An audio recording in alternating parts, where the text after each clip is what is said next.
Charter Township of Comstock Board meeting, Monday, August 18th. This meeting is now called to order. May we please stand for the Pledge of Allegiance.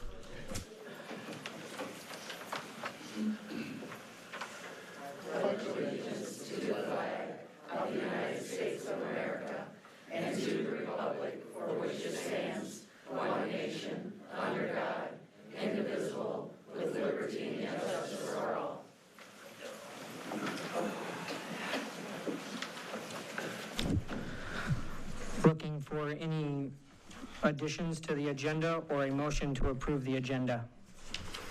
I would like to make an addition to the agenda. We need to add fees for mobile vendor under the treasurer, please.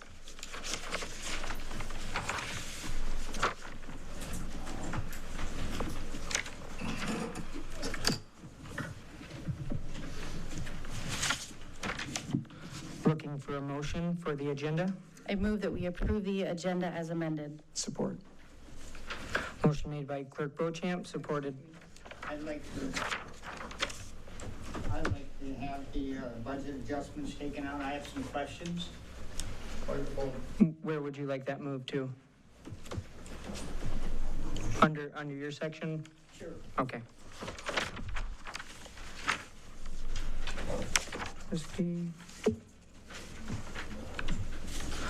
Looking for a motion for the agenda as amended. I move that we approve the agenda as amended. Support.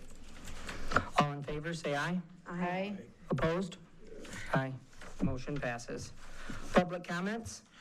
A citizen may state their name and address and may speak for only one time for no more than 3 minutes. This time may not be given to another citizen to extend their time. The person speaking has the floor, and no other citizen shall speak during someone else's time. During this time, you'll be making statements to the board without discussion from board members, but you're welcome to make an appointment with the supervisor or superintendent to discuss your comments further.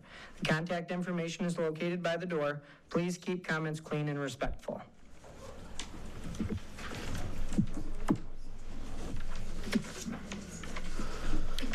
Good evening. My name is William Knight. I'm a resident of Comstock Township. I'm also serving as Deputy Treasurer.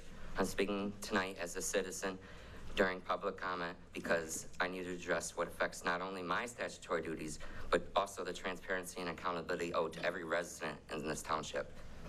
It has become the practice that only the township superintendent may direct the township attorney. This was never adopted as a public vote of this board. In fact, restrictions on attorney communications have come before this board twice and have both times been rejected. Yet despite these failed votes, the practice is being enforced in secret. So I ask again for the record, when was this policy lawfully adopted, and under whose authority, and what authority? This issue is not theoretical.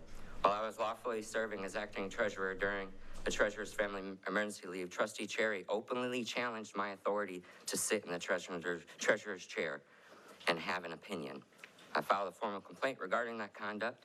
When the treasurer later followed up on it with the township attorney about the complaint, she was told the attorney could not act without permission from the superintendent. This is unacceptable and unlawful. Under Michigan Common Law MCL 4177 clearly provides that a deputy shall perform the duties of the elected officer in their absence. The treasurer's statutory responsibilities cannot be stripped away, cannot be voted away, or subordinated to an unelected administrator. By blocking access to the township attorney and failing to act on a formal complaint, this board is not only interfering with my statutory duties, it's obstructing the lawful operation of the treasurer's office. What makes this worse is a broader pattern. The prolonged and politically motivated legal billing debate became a distraction, consuming time and energy that should be devoted to real township priorities: roads, safety, services, financial responsibility, physical responsibility, and emergency sirens, like have been discussed. Instead of transparent governance, we see political maneuvering designed to silence officers and shield trustees from accountability. The people of Comstock Township deserve better. They deserve transparency, accountability, and lawful governance. Any policy restricting access to the township attorney must be adopted openly, on the record, with a formal vote of this board, not through backroom deals or selective power. So I call on this board to act immediately and this unlawful practice, respect the statutory duties of both the treasurer and the deputy treasurer, and focus on the work you were elected to do, serving the residents of this township. Thank you. Thank you, sir. My name is Dina O'Connor. I'm here tonight to formally request clarification regarding the scope of authority granted to the appointed township superintendent, particularly as it relates to the roles and responsibilities of duly elected officials within our township. As you are aware, Michigan law provides specific statutory duties to elected township officials, including the supervisor, clerk, treasurer, and trustees, which are foundational to the democratic governance of our community. These responsibilities are not subject to override or obstruction by appointed personnel, including the superintendent, whose role is administrative and subject to the direction of the elected board.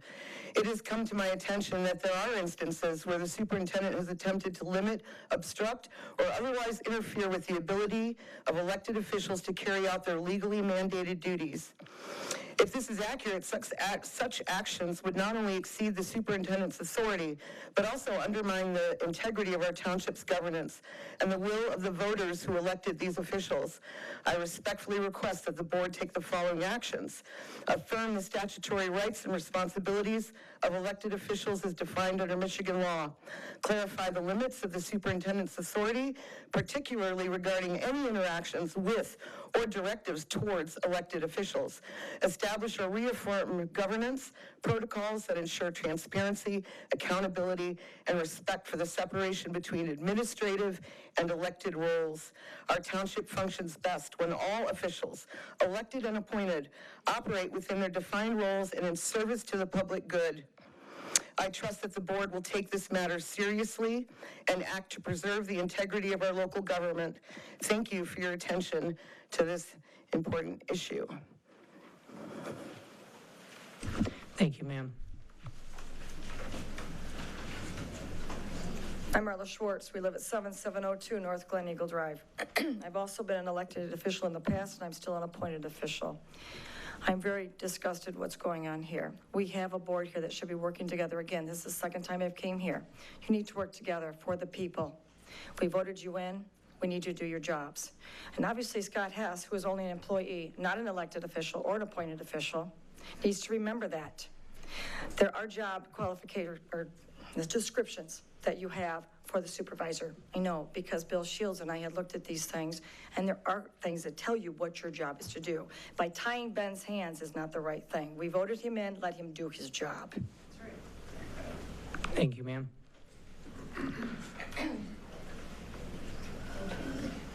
Karen Williams, 5588 Downing Street. The Kalamazoo County Republican Party met last Monday. We were very concerned about what we heard that went on at this last meeting with William Knight. And the Kalamazoo County Republican Party has enacted a resolution of censure and call for resignation against Comstock Township trustee Christy Cherry. Whereas the Kalamazoo County Republican Party holds its elected officials to the highest standards of professionalism, civility, and respect in public service, and whereas on July 21st, 2025, during a duly convened meeting of the Comstock Charter Township Board of Trustees, Trustee Christy Cherry engaged in conduct unbecoming of a Republican elected official. And whereas during that meeting, Deputy Treasurer Knight was seated at the board table in the lawful capacity of acting treasurer pursuant to MCL 41.775, due to Treasurer Bloomfield's absence on family medical leave, and had been recognized by the board chair to provide input on matters concerning attorney fees and the township budget. And whereas Trustee Cherry interrupted acting Treasurer Knight and publicly stated, "Deputy Knight, you shouldn't even be sitting up here or having an opinion," thereby, number one, misrepresenting the legal authority of Deputy Treasurer under Michigan law. Number two, disrespecting a sworn officer fulfilling lawful duties. Number three, disrupting the meeting and defying the chair's authority by continuing to argue after being gavelled out of order. And whereas such conduct violated the Comstock Township Board bylaws and reflected poorly upon the Republican Party by failing to model the respectful, principled behavior that voters expect from those entrusted with public office, now therefore be it resolved that the Kalamazoo County Republican Party hereby formally censures Trustee Christy Cherry for her actions during the July 21st, 2025 Comstock Township Board meeting, and be it further resolved that the KGOP calls upon Trustee Cherry to issue a public apology to Acting Treasurer Knight, the Comstock Township Board Chair, and the residents of Comstock Township, and be it further resolved that the KGOP further calls upon Trustee Cherry to immediately resign her position as Comstock Township trustee in recognition of the seriousness of her misconduct, and be it further... Thank you, ma'am.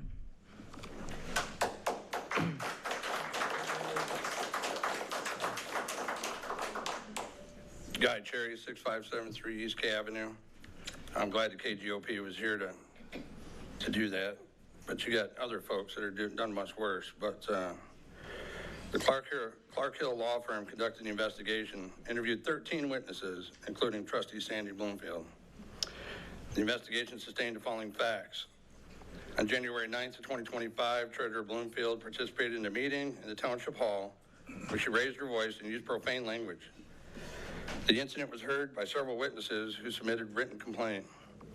The superintendent, on behalf of himself and his staff, promptly filed a complaint alleging a Please let him have the floor.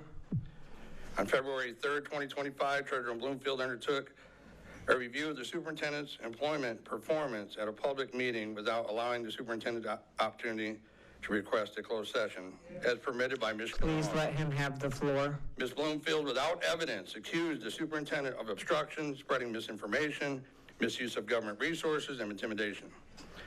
Upon investigation, Ms. Bloomfield's allegations were found to be entirely without merit. While Treasurer Bloomfield specifically offered a written apology limiting her false allegations, as superintendent has made a false and misleading statement, the apology did not address the allegations of hostile work environment harassment. The superintendent allegation of hostile work environment harassment is sustained, and now you want to use the KGOP to falsely go after Christy Cherry on several occasions and get their vote. And if the KGOP is going to support you, I'd want nothing to do with the KGOP. The behavior. Please let him have the floor. The behavior is just unreal, and for it to be a double standard, it's unfounded. And you'll find out that Christy Cherry was right, but there's been no deputy seated at no township in Michigan, except when you did it here. And I ask that you guys vote that no deputy be seated on any board, period. Thank you. Thank you, sir. Hey, you've been asked to shut up a couple times. Hey. How about letting somebody have the floor?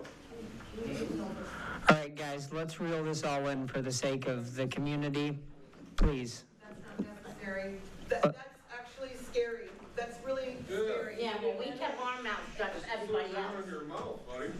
Okay, so let's get this together, guys. Let's try again, and there's a lot of people in this community to work for. Everybody has a chance, 3 minutes at the podium. Please don't interrupt the speaker. If you would like to speak, please come up to the microphone. Respectfully, please. Hi, Tammy Keeler, 6078 salary. As far as Trustee Sherry, this is not the first time that she's done this. You have a conflict of interest on your board too between Nicole Beauchamp and Chief Beauchamp. She shouldn't be voting on his needs because there is a conflict of interest there. And as far as our superintendent, you are so wrong. You charge people. Please direct the board, talk to the board. You call up here to talk to him. He charges people by the hour to talk to him. Just in case you didn't know that. There's a fee to talk to the superintendent, in which there shouldn't be from the residents. Attorney Kaufman is doing her job. And the supervisor should have the right to address her. So would the treasurer. Do you got something to hide, Superintendent? I think you got a lot to hide if they look back on the records. If they look back at the financial records, you're gonna have a lot to hide. You have undermined the supervisor, which we elected in here. Like it was said before, you were not elected. You're just a hiree. Please direct the board. He's just a hiree here, and I think that he ought to step down from this board or get censored, one or the other. That $20,000 raise you give him? No. You should be paying that to Attorney Kaufman for the advice. His going under the table charging people to talk to him. And I have proof of that from a few residents. Thank you. Thank you, ma'am.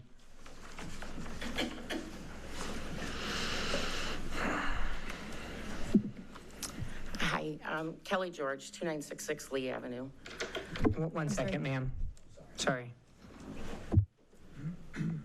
Just giving you 3 minutes. You're good.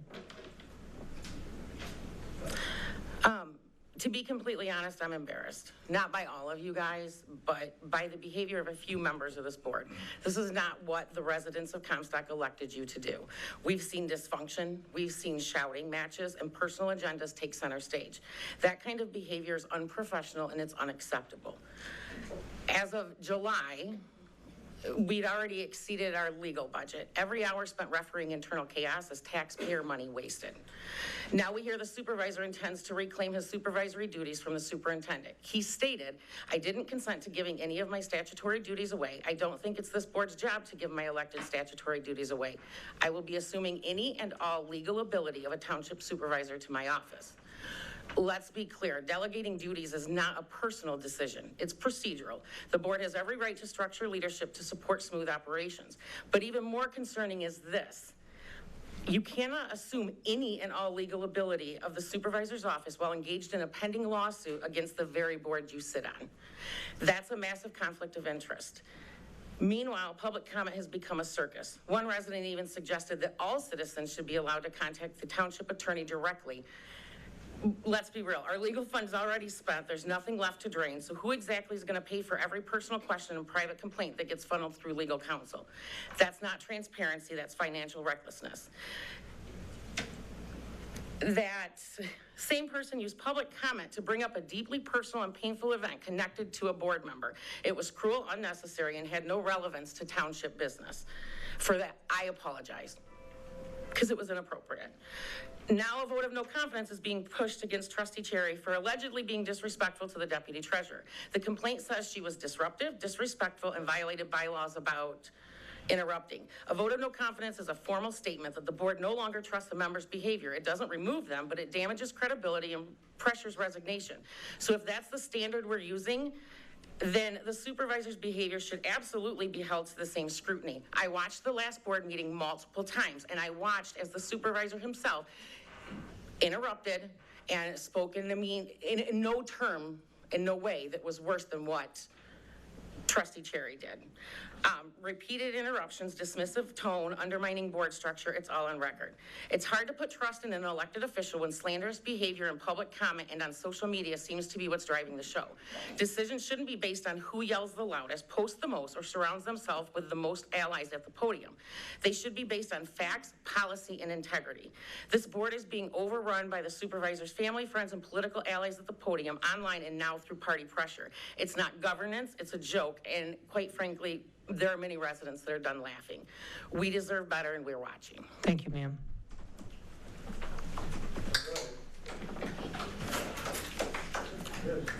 Mike Schwartz, 7702 North Glen Eagle. I guess this whole thing about the attorney, and I go back to Ken Sparks and going back many years, but Ken always kept the meeting in order. He would tell somebody when they were out of order. I haven't been to enough of the meetings, but if Mrs. Kaufman is just sitting there and reading the minutes afterwards and not contributing or keeping people in order to Robert's rule, then that's what has to happen. And to have people yelling back and forth is ridiculous. I don't care if you're Republican, Democrat, or whatever. There's not one person sitting in front of me that's vote is any more important than the person that they're sitting next to. You're a board, you work together, and no one's gonna dominate the meeting. Everybody's voice is the same. That's plain and simple. You gotta do, the attorney has to do her fiduciary duty. You guys have to do your due diligence to reel it in, keep your personal attitudes to yourself, and get along and get the job done. Thank you. Thank you, sir.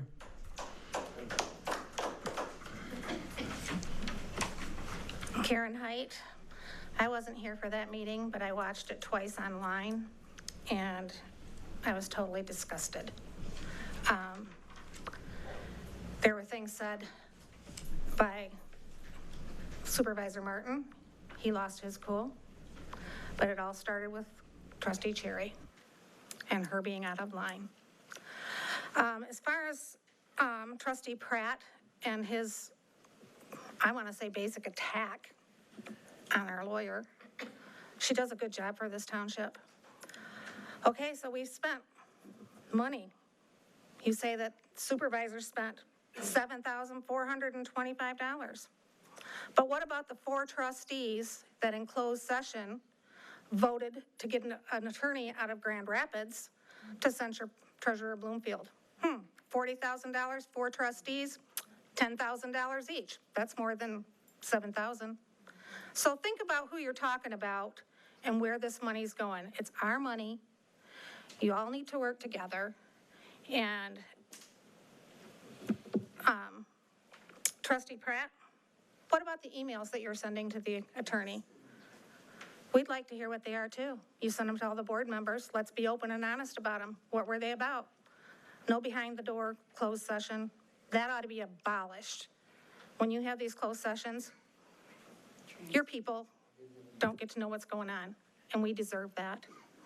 As far as the superintendent, making it to where when Supervisor Martin or Trustee Bloomfield called to ask the attorney something, and she said she couldn't talk to him until it was approved by Scott Hess. Now, I watched that meeting again today, and that was not passed.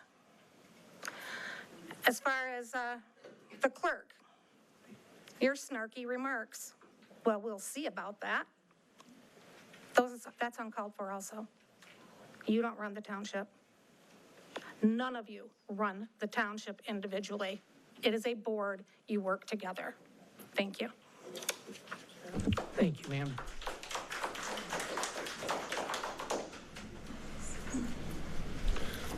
Hello, my name is Jeff Lee. I'm going to speak on behalf of Christy Cherry. I've known this family for several decades now. Wonderful people, wonderful God-fearing people. And to see anybody's name like that get slandered or defamation of character is just wrong. I think that you guys are pretty blessed to have her. You know, she doesn't put herself first, never has. And character is just about everything a person's got, you know. My father was a police officer, and he drilled it in our head my whole life. A character, who we are, when nobody's looking. And she's just an outstanding person, her and her husband, their entire family. Sickens me to see what's going on here. She's a beautiful person. God bless. Thank you, sir. Good evening. I've wanted to come here this evening to express my support for Trustee Cherry. I admire her strength to stay true to who she is. I appreciate how upfront and transparent she is. I truly believe that she has the best intentions to guide this community to be the best that it can be. Thank you, Trustee Cherry, for always saying what's on your mind, never holding back and never backing down. You're a true inspiration. Thank you for your time, and you all have a nice evening. Thank you, ma'am. Hi, and I know there are some people that get sick and tired of seeing me up here. Tough. Jeannie Kissinger, 322 Lawndale, and I just want to say, when you guys say that you have Comstock's best interest at heart, when have you ever spoken to me on a one-to-one basis? None of you have. Not one. You don't know me. You don't know anything about me except for what I say up here. And transparency was one of the things we called for. And we called for Ben because Ben wanted transparency. I did not vote for all of you. I voted for 3 of you. Well, I'll put that right out there. I'm going to be blunt. I'm going to be as much of a God-fearing woman as I am. I don't tell a lie to get attention. I tell it because it's the truth. And I didn't vote for any of you except for Mr. Amos, Ben, and Sandy. And when I see you people, and especially the clerk and a couple others, be snarky towards somebody that's sitting right here trying his darndest to run and make this township better, it makes me want to get sick. Give him a break. Give him a chance. And as for a superintendent, I have talked to many townships that don't have one, and they say, we don't need him because we're that small. All we're doing is wasting money. And I'm in total agreement with that 100%. We don't need him, nor do a lot. And I'm not just speaking for myself. And I know somebody's going to say that she's just speaking for herself. No, I'm not. I'm speaking for a lot. They don't want him here anymore. Thank you. Thank you, ma'am.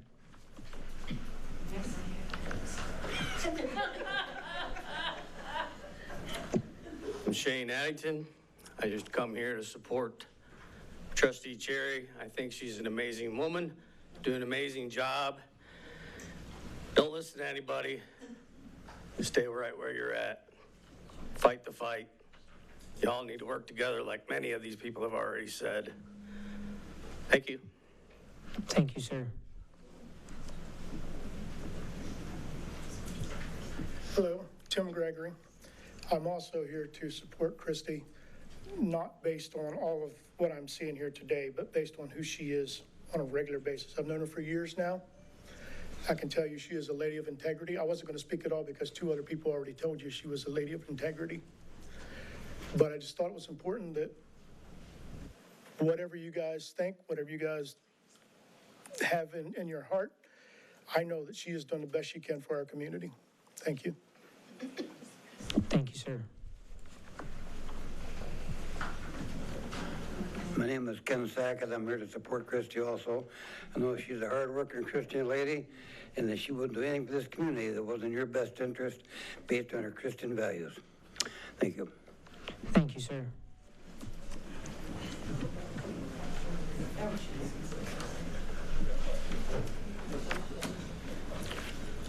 Good evening. Dave Camber, 1078 Verlaine Street.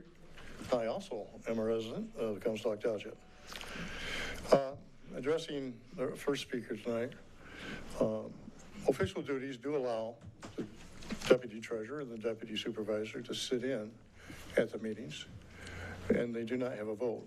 But as far as Trustee Cherry saying she didn't think he belonged there, was not saying that it wasn't within his duties. I think it was an opinion. I don't think he belonged there either. But our treasurer appointed him as such after she appointed her opponent in the election to be the first deputy treasurer. He is putting in a lot of effort, the deputy treasurer is. And so that's all well and good. But he, out here in the citizen comment, disparages members of the board, tells untruth or distorts what may be true. It seems to be totally one-sided. For transparency, let's see all these things that you're accusing people of.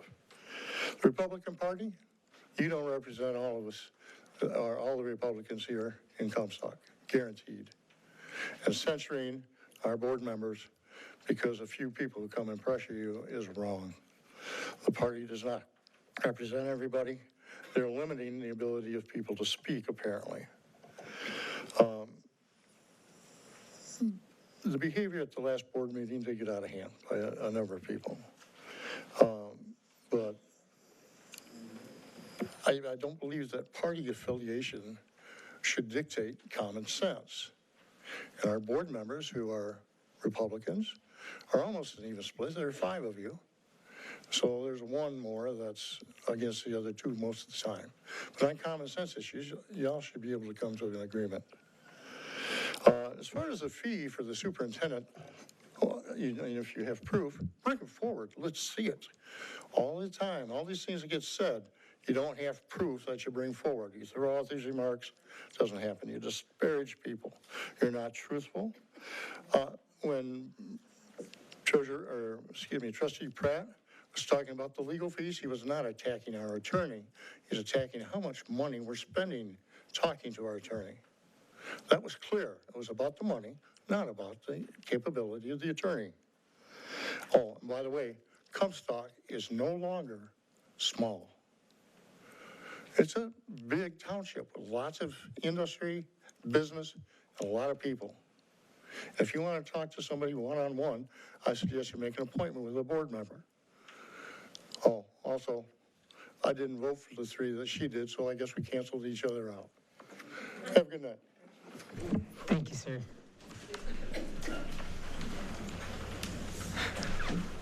I'll see if I can get up. Been sitting a long time. My name is, excuse me, Ed Irvin. I've been a resident of the Kalamazoo now for about 30 years. And I've met a beautiful woman I loved a lot, and I married her, and I had to come live in Comstock.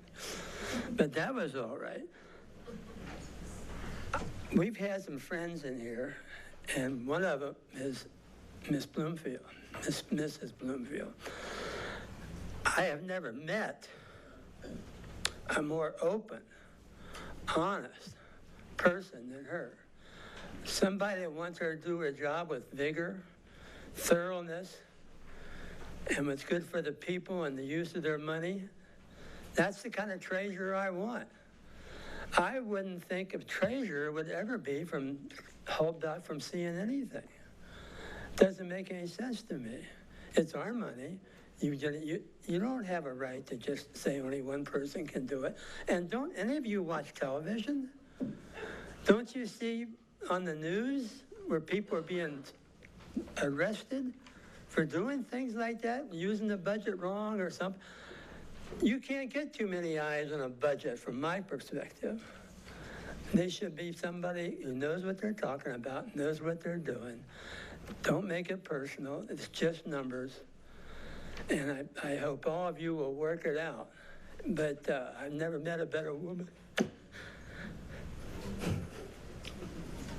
Thank you, sir.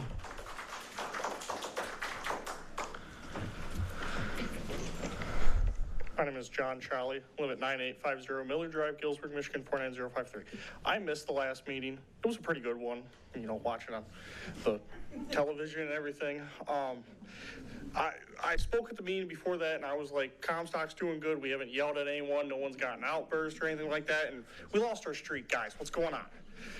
We were doing good for a couple meetings there. A couple people got mad and everything, maybe raced a little bit. We weren't yelling. Let's have a good meeting and not get outbursts, not interrupt each other, respect each other. Do what you want someone, okay. I don't know. It just frustrates me that we are all grown adults here and we cannot get along. How can anything work when no one can get along? It's like we're in preschool at the learning center down here fighting over something, a toy or something like that. Stop. Get along. Doesn't matter if someone has views over here, someone has views over here. Worry about what's going on in the township. Couple big things. We probably got this best thing coming up here soon. No one really wants that in the township. Look at Facebook. I haven't seen it except maybe like 2 people out of like 60 comments. They're like, yeah, I might want that near my kid's school. That's 58 people that don't come to meetings but have a voice. I understand it might be Facebook and half the stuff you got to throw out because it's just not right and everything, but I understand people don't come to these meetings a lot, but look at your information other places. See what people are saying on Facebook. I'm guessing not maybe a lot of you have a Twitter or anything like that. It's kind of younger generation there, but just look other places, especially for the best system. I know the Comstock Public Schools just did a thing. I don't know if any of you have read that or anything, but that was a pretty good read. Read that on Facebook.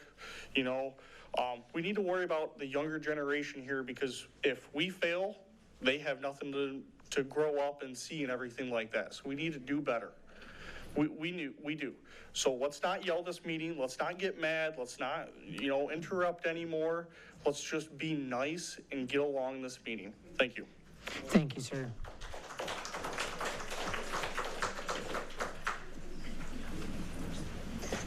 Kelly Sackett, 7396 Morganshire Court.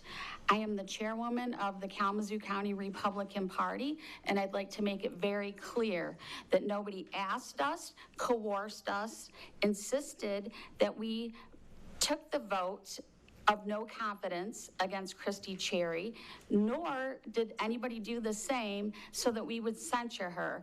We did that on our own accord as public citizens of Kalamazoo County after watching several board meetings and all of what's taken place. That is why we took the vote. Thank you. Thank you, ma'am.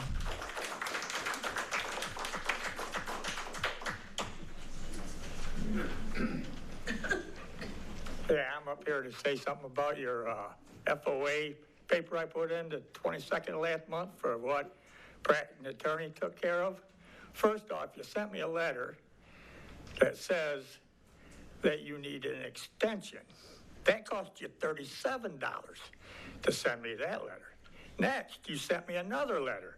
Oh, we need 10 more days. That cost you $7 and something. Okay, then I got the paperwork. Now, you want $93 for 2 pages of what you said to the attorney, Pratt. Thank you.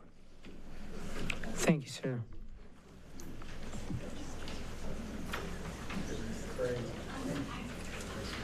Any further citizen comment this evening?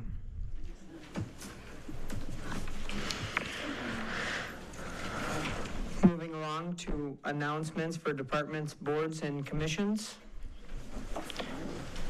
It appears we don't have any this evening. And looking for approval of the consent agenda of the bills payable August 19th, 2025, Township Board meeting minutes July 21st, 2025. We're looking for a motion for approval of the consent agenda. I move that we approve the consent agenda as presented. Support. Motion made by Clerk Beauchamp, supported by Trustee Cherry. All in favor say aye. Aye. Opposed? Consent agenda is approved. This evening we have a presentation. It is the audit presentation.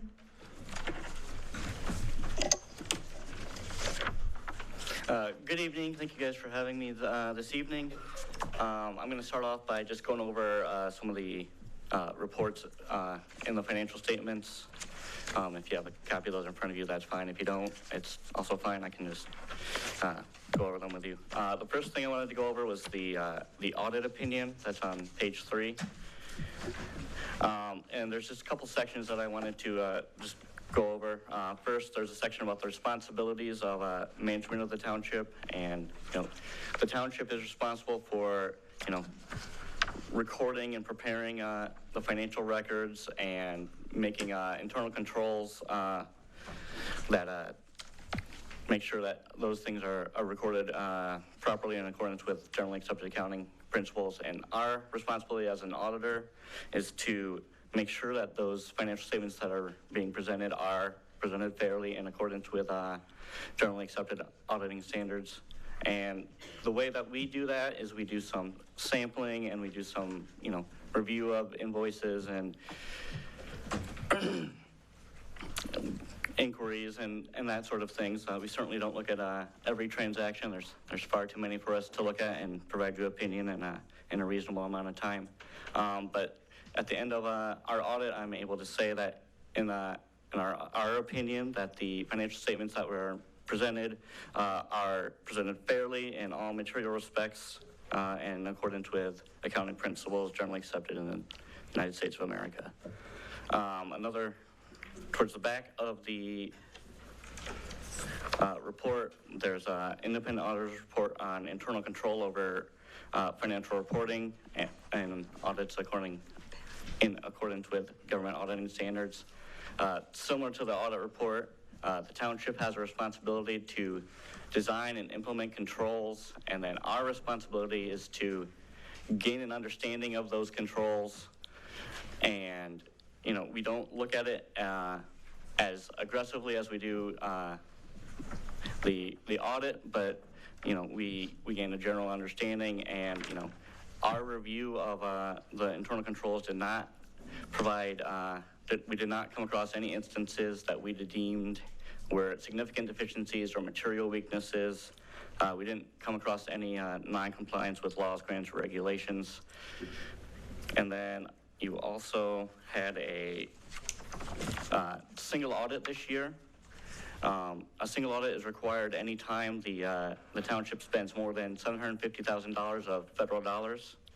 And a single audit is it's a compliance audit and a control audit. We look at, you know, making sure that the township complied with the grants that we are reviewing, and make sure that you guys have controls over those grants to make sure that you are complying with those grants. So there are a lot of instances where we're doing the single audit, you know, for various entities, and they may be in compliance with the grant, but they don't have a system of controls where they're doing any checking and making sure that they're in compliance with those grants, and we will have a single audit finding in those instances. For the township's single audit, we audited the ARPA dollars. You guys spent the rest of your ARPA dollars this year. You also had some federal grants for firefighters. Nothing that we came across during our single audit were anything that we deemed was non-compliance or an internal control failure. We also provided a governance letter to the board, and in that, you know, we just kind of talked about the township this year had to implement a new accounting standard, GASB 101, related to compensated absences. It's just a change of accounting principles. It's a change of how things are recorded, and, you know, it introduced a more likely than not threshold, and that resulted in a higher liability on the government-wide for potential payout of sick and vacation time should people leave the township. Another section that I wanted to highlight in the governance letter is there's a section about corrected and uncorrected misstatements. Just wanted to state that, you know, there was nothing that we came across that was material. We actually didn't come across any misstatements that we had to correct. And difficulties during the audit, we did not encounter any difficulties while we were trying to perform the audit. We had one comment that we provided, and it was just you know, about documentation on some work that you guys do for controls. It was clear from our conversations that the control was happening, but there was just no documentation for us to verify that control was happening. And then just a couple of the current year audit highlights that I wanted to go over. You know, there was a large amount of insurance recoveries this year, this audit year, and that was due to, there was a couple fire trucks that ended up being totaled. You guys spent down the remainder of your ARPA dollars, and then you, on your capital purchases, you put a down payment on a new fire truck, and you did some pump station and lift station improvements. And I'll finish up by going over the audit slides here, and, you know, that first one, you know, it's just kind of giving a trend line of, you know, how the net assets have trended over the last 10 years at the township. And, you know, one of the things I just wanted to kind of point out was, you know, your restricted net assets is going up, and that's kind of the result of you have various special millages for fire and police and roads.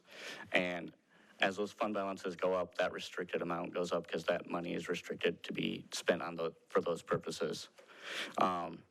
And on the next slide, just looking at the general fund balance.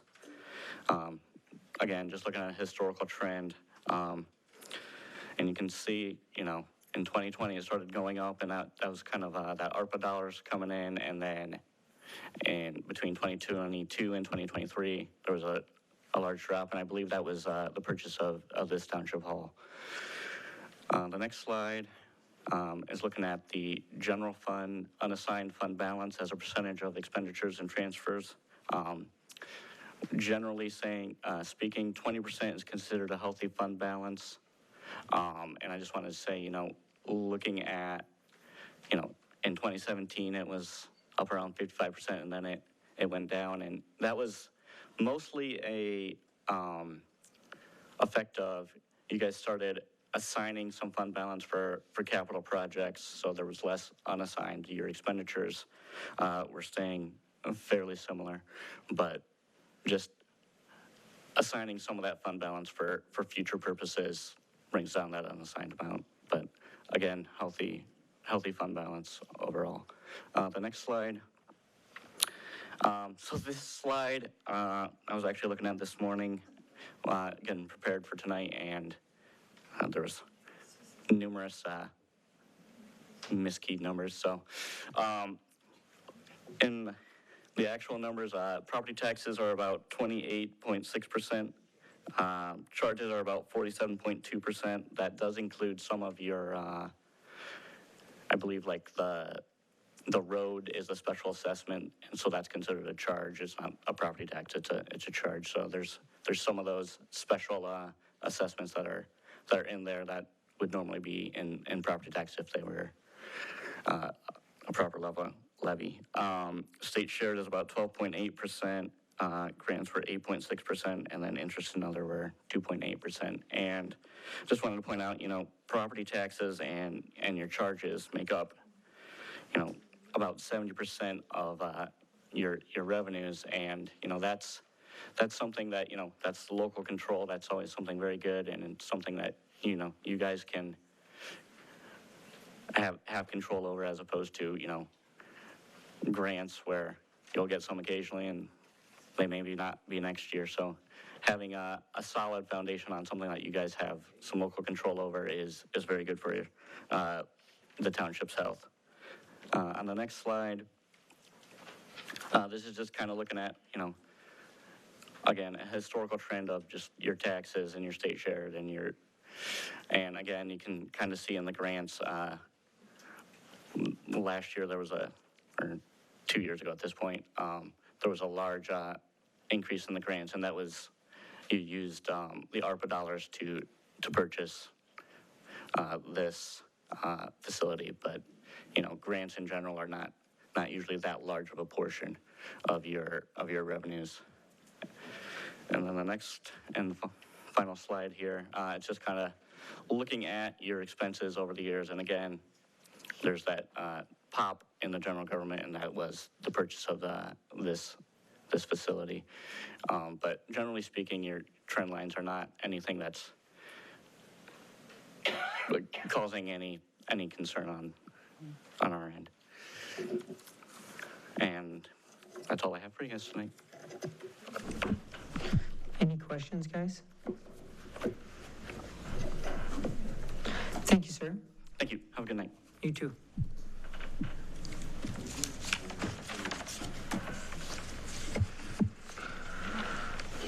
Moving along past business, moving through past fire and rescue, or actually moving into fire and rescue, a request to hire a part-time paid on-call probationary firefighter. Chief Beauchamp? All right, good evening. We request to hire Paige Woods, who is a resident, as a part-time on-call probationary firefighter. He'll bring our active roster to 52. And this would be the 10th new hire starting in the last 6 weeks. Paige has successfully passed the oral interview process, background check, and medical physical. And Paige is already medically trained. So requesting to hire. Any questions for Chief Beauchamp? Chief Beauchamp, is she here tonight? She's not. Okay, I'd just like to meet him. Sure. Thank you. Bet. further questions for Chief Beauchamp? Be looking for a motion to hire a part-time paid-on-call probationary firefighter. I'll make a motion to approve the request for a hire for part-time and paid-on-call probationary firefighter Paige Woods. Support. Motion made by Treasurer Bloomfield, supported by Trustee Cherry. All in favor, say aye. Aye. Opposed? Motion passes. All right, great, thank you. Next up, we have a request to renew the Department of Natural Resources Cooperative Mutual Aid Fire Control Agreement. The Fire Department requests the Superintendent Hess to complete and sign the renewal of the agreement.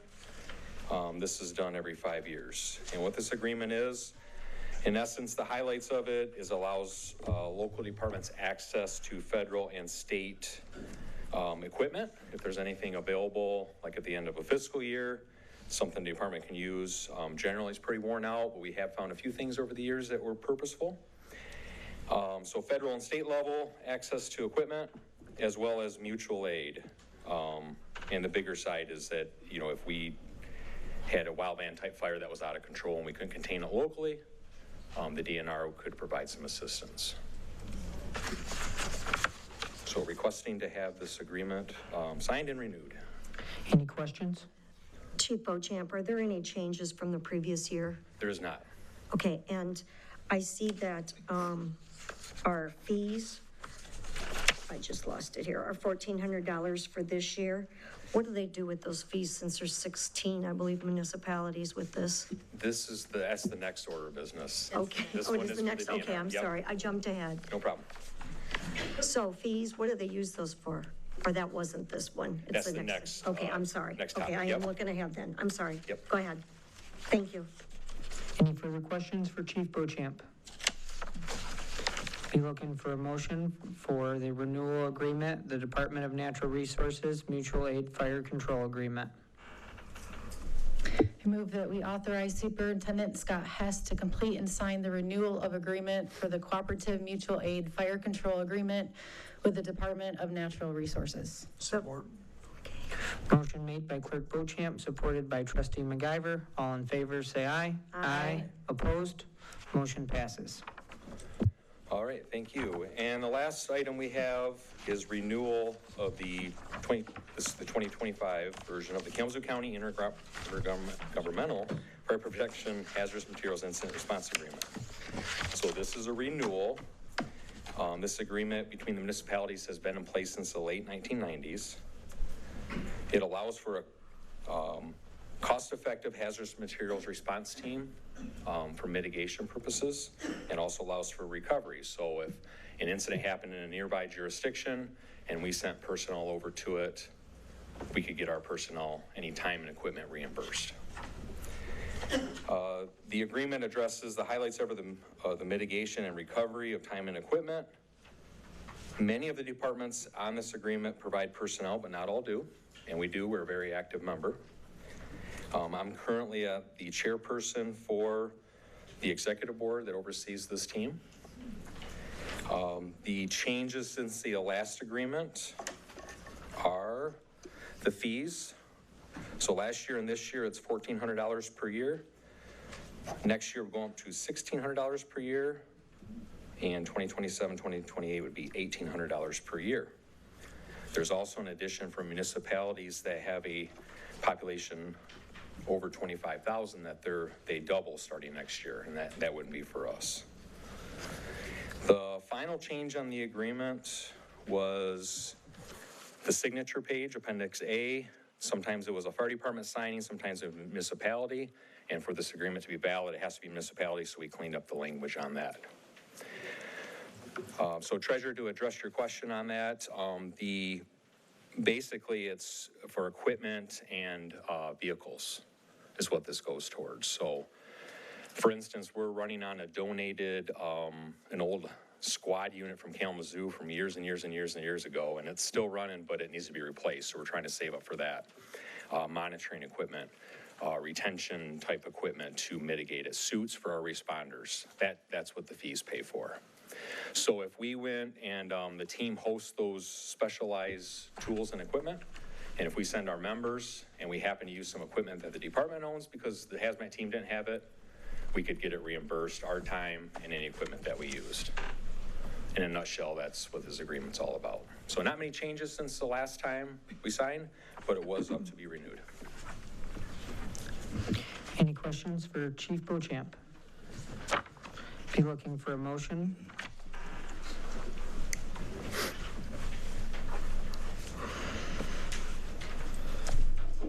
I was gonna say I can give it a shot. Make a motion that we use the updated 2025 Kalamazoo County Intergovernmental Fire Protection Hazardous Materials Incident Response Agreement. We renew it. Right, is that correct?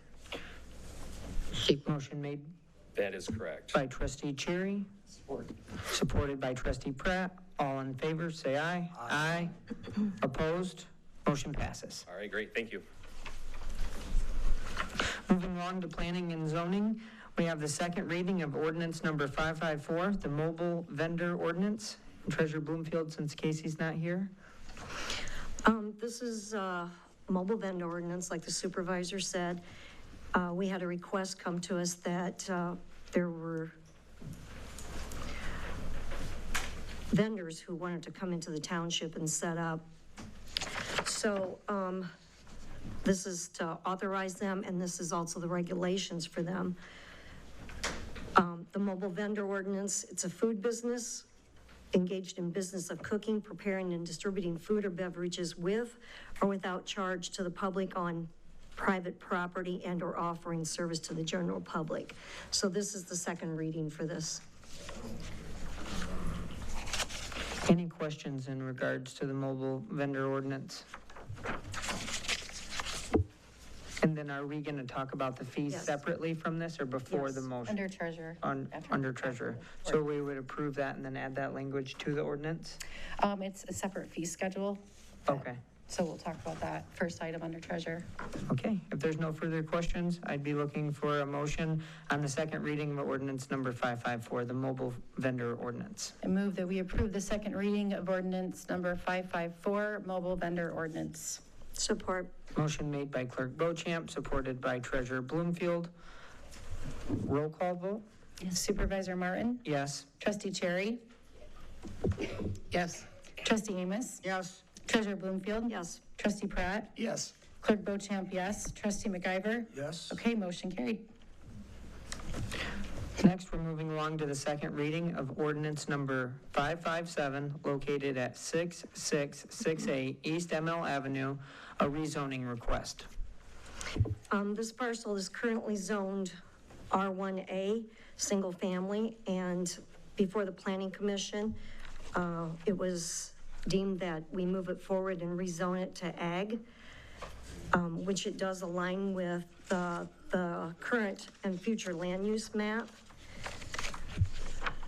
And it is 1.5 acres, a parcel. 15.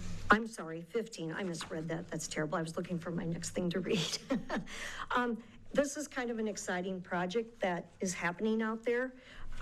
They have taken the property and they have put a pond on it. They've put native flowers in the meadow with pollinators, and they have stocked their pond with good fish. Hopefully we all get invited over.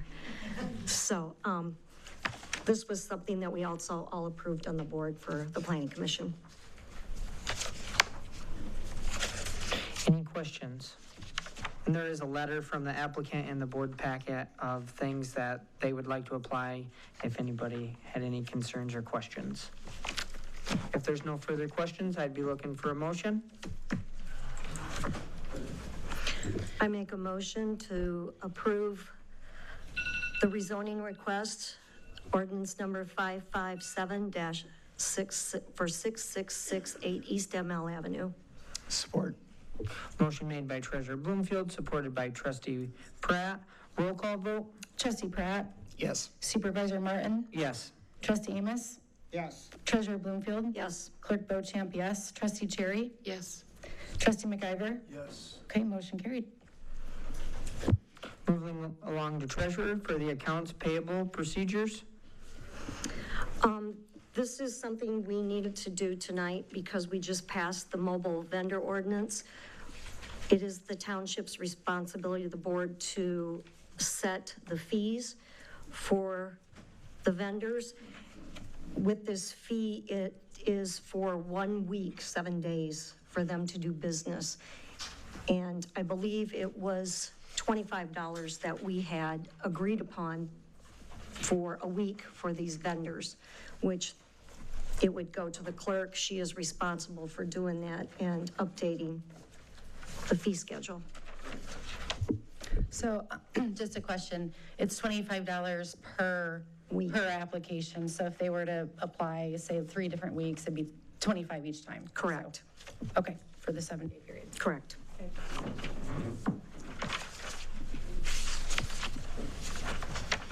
Any questions or concerns on that number?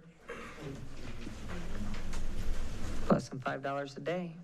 We wanted to keep it reasonable so that we would build it, hoping that we would have some start to come for like when we have tonight, vendors in the park, our farmer's market. So we were hoping that it would grow. And I guess that brings a good point. If the farmer's market has a separate fee for a vendor, would the mobile vendor ordinance fee, how would that work? No, Would they because pay? I believe the mobile vendor was on private property. So this was part of the park, and whatever they're doing there, it would not apply. They would go through the farm market vendor application. I believe I'm assuming that's separate. Yeah. They do have a separate fee, but would it apply to like a, say, Fall Fest? Or because that's also public, this is only Possibly. private I land? believe this was only private when we talked about it. And there was a lot of discussion, you may not know, but there was a much more comprehensive ordinance. Originally, we had one of the mobile vendors from, I think, Schoolcraft or something came in and talked to us. Vicksburg, and talked to us about how it would be helpful if we streamlined that, so the Planning Commission did that. Okay, I'd be looking for a motion to entertain the $25 application fee. I make a motion to entertain the $25 application fee for the mobile vendors. Support. Motion made by trustee Cherry, supported by treasurer Bloomfield. Now, over that, do we want a roll call vote? Yes, because we're going to amend that fee schedule, please. Roll call vote? Trustee Cherry? Yes. Trustee Pratt? Yes. Trustee Amos? Yes. Treasurer Bloomfield? Yes.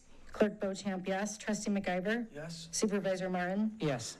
Okay, motion carried.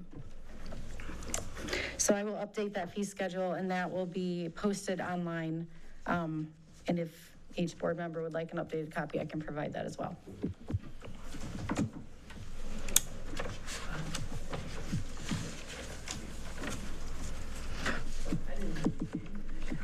Moving along to treasurer Bloomfield.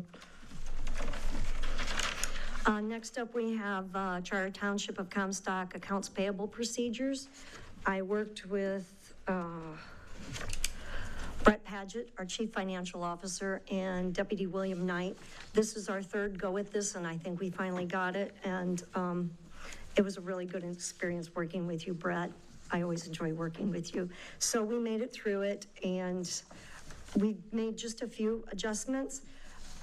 I guess I want to say the thing about this was Brett and I made sure that we weren't stepping on each other's toes, or we weren't taking each other's duties away. And he made the comment to me that I want to make sure things get done right. And I kind of chuckled and I said, I do too. That's why I rely on him. So, and as I'm sure some of you know, that a month or so ago, I took away the auto pen. There were my reasons for doing that. And a lot of it has been a really good education for me because I get to see the bills that come in. I get to see what we're paying, what they're for. And then when they come through on our board packets, I understand that all the more. It's a long learning process for this. So I do want to thank Brett and William for all their help on this. And there is one thing that I do want to talk about on here for the accounts payable procedures is my deputy and I make sure that every bill that comes in, we look at it I'll give the fire as an example. They make sure that they're putting the engine number on of the truck that's being worked on. And the fire department is really good, along with the library, about making sure everything is initialed that comes in, because not only, once the bill comes in and the clerk's office stamps it, it needs to be actually initialed by the department head with a date and that. And I've had a few that haven't had them on, but the deputy clerk and I have worked through some of those. She was kind enough to come in and go over them with me so I could continue to sign the checks. But there is one thing that needs to be looked at, and that is making sure when somebody's on vacation that you have somebody in your department to initial those bills. And if they aren't signed by the department head, I do send them back and make sure that they're done. So, and Brett, would you like to talk about this any?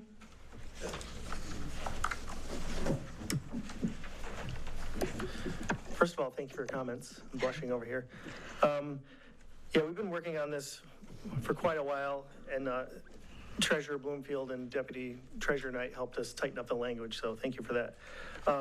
Really, this is just a way to streamline how we process the bills, make sure everything's uniform, because we have, as she's mentioned, sometimes, I'm sorry, as Treasurer Bloomfield mentioned, that was rude. Sometimes they come in without a GL number, general ledger number. Sometimes they come in without a signature. And then the deputy clerk's chasing people down trying to get that information. This puts a policy, I call it procedures, in place where she can lean on the policy and send them back to have those things done, or the treasurer can do it before they even get to the deputy clerk. So thank you for taking a look at this tonight. We just have it on for discussion so that you can see it, and then we can hopefully approve it at the next meeting if there's no changes. That's really all I have. Thank you. Deputy Knight, did you have anything you'd like to say with this? Okay, thank you, and thank you for your help on that. Okay, next up we have. Any comments, any questions? I have a question, but go ahead. Yep. I think it looks good. Good job, you number crunchers. And that's a lot to go through and see where everything's allocated to, and a lot of bills coming in. So I see that you put some time into it, so thank you all. Okay, yeah, I also appreciate you spending time with Brett and kind of tightening up the language, as he said. I do have one question, just a comparison to what we had prior. It's on page 2, D, approval. It used to be $5,000 emergency expenditures that we would authorize the superintendent to spend, and it was decreased to $1,000. So I guess this question is more for Superintendent Hess, and that's what sort of expenditures have you had in the past under emergency? I can't recall anything that we've had any big expenditures, but most municipalities, K Township allows up to 10 grand. I think the standard Brett and I looked at was 5 grand, but if it's limited, it's fine. But the board would have to, if it's something like a tree falling on the building and needs to get off in a hurry, then it's would be up to the board to have to come in and meet and to get this accomplished. So it's really up to the board on how they want to proceed with this. And that's the reason I bring it up, just because we've had some pretty heavy storms this year, and we've had trees down in Merrill Park, and we've also had them down at Comstock Cemetery. And to call a special board meeting to have them handled could be difficult and probably more expensive in the long run. So I would be in favor of just keeping it as it was at $5,000 as opposed to decreasing it to $1,000. Trustee Cherry? She makes a valid point. I mean, that does make sense, having to try to manipulate everybody's schedule to come together if an emergency arose such as that was over the $1,000. Thank you. Thanks. Trustee Amos? I don't have any. Trustee Pratt? I have no problem with that suggestion. My thoughts would be is if it happened twice or 3 times, then it's 10 or 15,000. So I'm in favor of keeping it at the 5,000. Clerk Beauchamp? Or the 1,000, sorry. Oh, I stated my opinion, thank you. Trustee MacGyver? You can't do much for $1,000, and like Superintendent Scott, or Superintendent Hess said, it would be more expensive in the long run, I think, if we had to run around trying to get all the board members together. It might be like herding a bunch of cats, maybe. But I'd like to see it kept at $5,000. That seems pretty reasonable. Doesn't mean you got to spend it. It's there to use if you need it. Thank you. Thank you. Treasurer Bloomfield? My thought process, and I know William Knights, I won't speak for Brett, but was that is something that's going to be billed. It's not something that's going to be paid for immediately when it's done.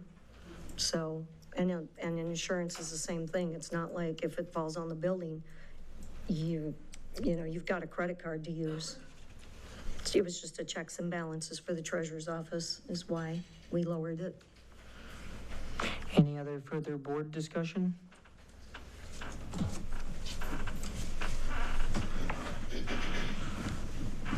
So I would say, if you guys Well, I go would back to the say- drawing board, take that into consideration and, I would say it came from the deputy treasurer, the treasurer, and with Brett. So I would say it was good to go.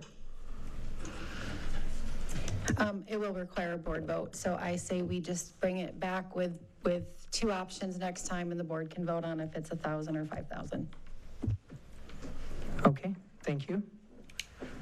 Moving along to the treasurer. Okay.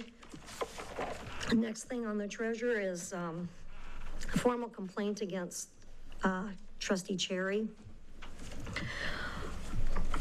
I would ask that the attorney give us the duties of the deputy treasurer when the treasurer is not in office.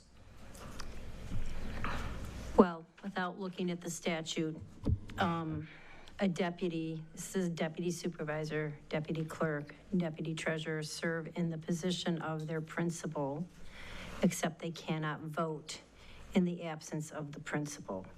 In some cases, there are additional duties signed, which I know the deputy clerk has additional duties assigned to her. And then that would be separate over and above. But the statutory, it's to fill the place of their principal if the principal is unavailable, ill, not in the building, not in attendance. It has been our firm's opinion that they can sit at the board table, they can participate in discussion, but they cannot vote. I understand there's been different attorneys state different positions. So that's my understanding. And I did want to correct one thing. I had a conversation with Scott Hess about this formal complaint within the last week or so while he was out of the office on vacation. And he suggested that it needs to go to the board to decide this. Again, and we'll get to the issue about legal billing in a minute, but I really am asking in all sincerity that the board pass some type of motion to tell me who I can respond to. I've had, different emails from Trustee Pratt asking me to do things. I've had different emails from Treasurer Bloomfield asking me to do things. And at this point, I honestly do not know if I can proceed with work unless Scott Hess gives it to me, or I can proceed if some board members give it to me, others do. I don't know what to do. So in this particular case, I have not taken any further action about this complaint that was brought by William Knight a while ago. I was copied on it a while ago, and then you brought it forward again, I think, last week or recently. So I wanted to clarify that. Scott Hess did not say to me, it had to come through him. His discussion was we should take this to the board. It was a complaint brought forward by a board member. So I just wanted to clarify that. But essentially, Deputy Knight would sit in your shoes or take your role if you're absent, except he could not vote. And then also, Deputy Treasurer Knight may stand up and speak as a resident and not in his capacity as Deputy Treasurer, correct? Yes, he can, yes, and as long as he makes it clear in what capacity he is providing comments. Which he does whenever he speaks.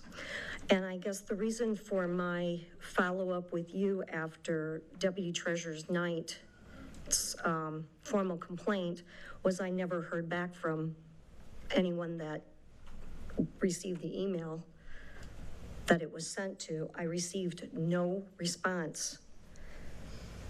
So I guess that's why I followed through again. But I just want to say, Christy, if you have a problem with me, please, let's just work it out. I mean, tell me if you have a problem with me. Please tell me. If you don't want to tell me in front of the public, tell me in private if you have a problem with me. And the same with my deputy.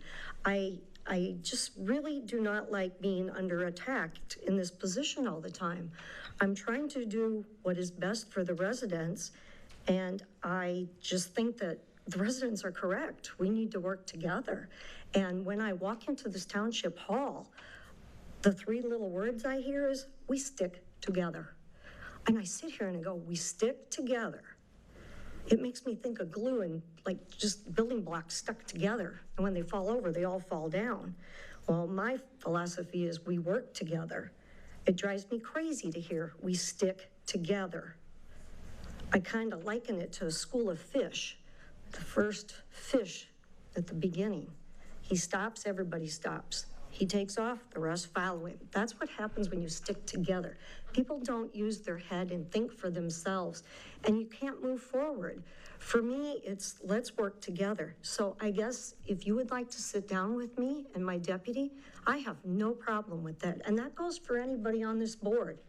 If you have a problem with me, my position, or my deputy, let's clear the air and move forward.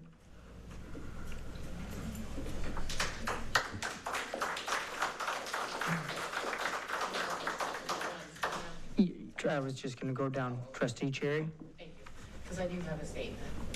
Okay, so I appreciate it. You bet. So thank you for allowing me the opportunity to defend myself, as I have been ambushed by both the investigation and the second KGOP vote of no confidence. I was never notified in writing or by phone about either matter, which leads me to assume this was intentional to prevent me from having a chance to address or defend myself prior to these issues being raised. In regards to the investigation, I acquiesce to whatever the majority of the board decides. If the decision is to move forward, I will respect that choice, even with the financial burden it may place on the township. At the first vote of no confidence meeting, I was informed that the KGOP had endorsed me during the election. This was the first time I had heard about this endorsement. No one had reached out to discuss the rules of engagement or the expectations tied to that support. Had such a conversation taken place, I may have chosen to withdraw my submission, knowing I could not simply fall in line with the expectations I had never agreed to. For the future, I encourage the KGOP to establish clear dialogue with any individual they choose to endorse. Those conversations should outline exactly what's expected of a candidate if they want to win, giving individuals the opportunity to reflect and decide how they wish to move forward. I ran for township trustee, not for the Republican Party. I am here to represent all people, not the KGOP. The KGOP does not own Republican values, and I stand strong in what I believe in Republican Party truly represents. If this is the way the KGOP chooses to behave, I do not welcome, want, or need their endorsement. They can keep it. After receiving the actual vote of no confidence from an outside source, I want to acknowledge one point in the KGOP statement that I fully agree with. I owe Deputy Treasurer Knight, the chair, the board as a whole, and the public an apology. I hold myself and others to a high standard of behavior. In that moment, I did not meet that level of conduct I expect from myself as a board member. I could have handled it differently, such as addressing the chair instead of calling out Deputy Knight directly. For that, I apologize. That said, I will not apologize for what I said. I did not lie or mislead anyone. I shared the information as it was presented at the MTA conference, nothing more, nothing less. To address another concern raised in the second vote of no confidence, I will not be resigning from the board at this time. If I choose to resign, it will not be because I was bullied or manipulated. It will be on my terms and my decision alone. I am not a politician, and I am not interested in playing games or doing things in the dark. I am honest, I am authentic, and I choose to conduct myself openly for all to see. I do not blindly follow anyone.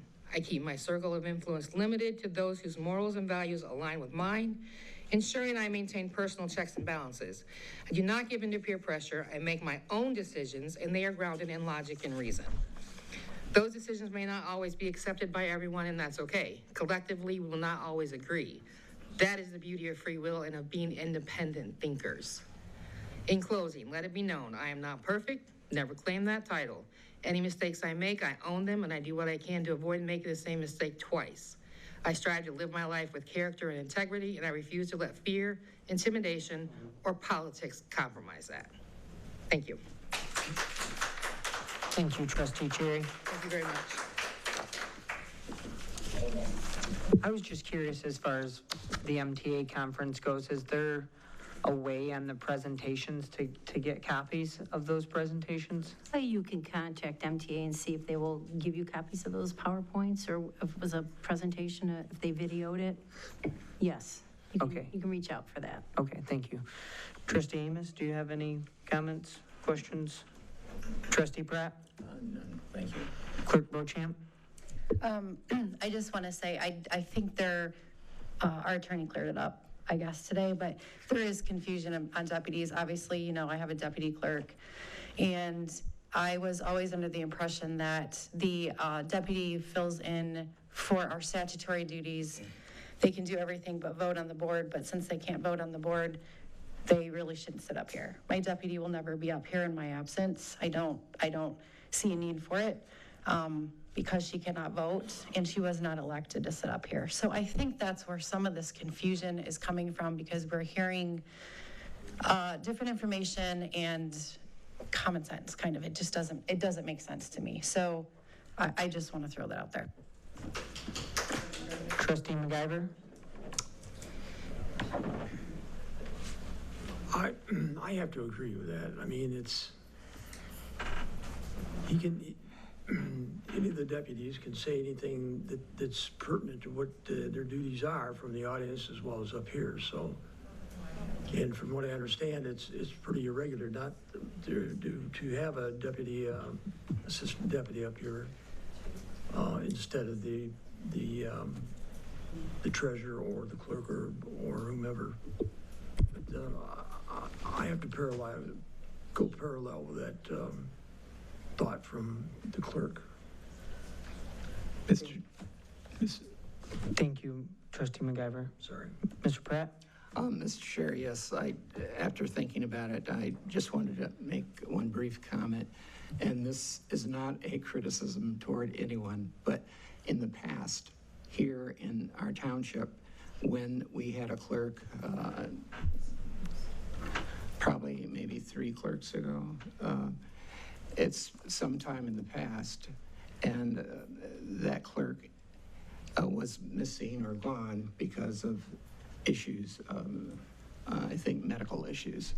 And at that point in time, the deputy never sat up here in her place.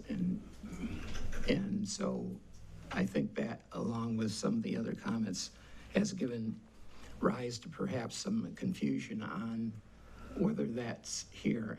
And as somebody had commented, I've not heard of a deputy of any kind sitting at the dais of a board around the state of Michigan. And again, I could be wrong, but I just have not heard about that happening.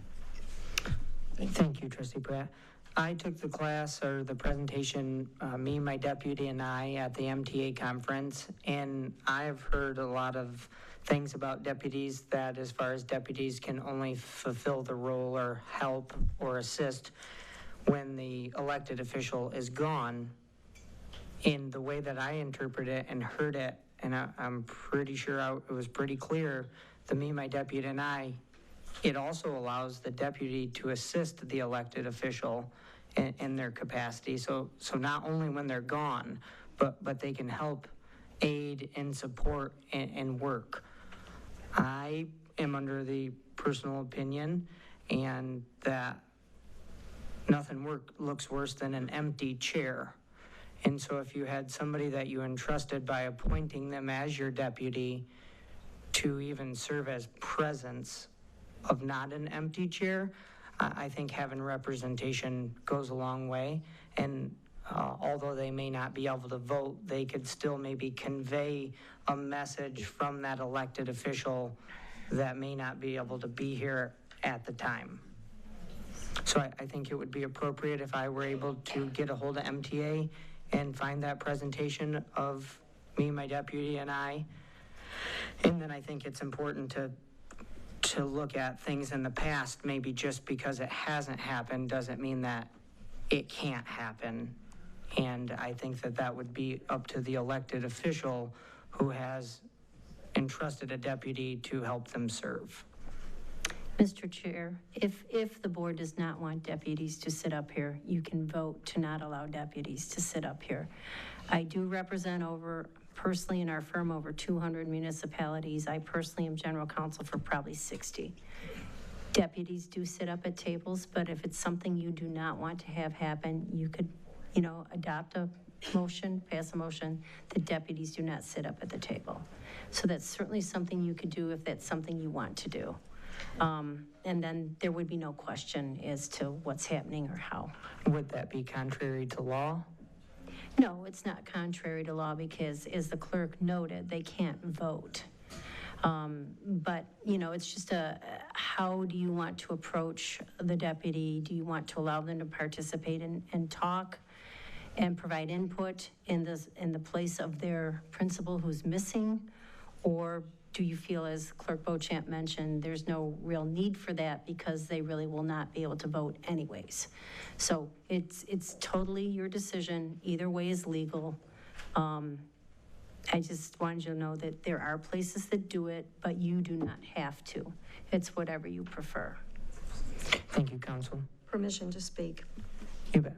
You missed me at the end to come back around, so I'd like to speak.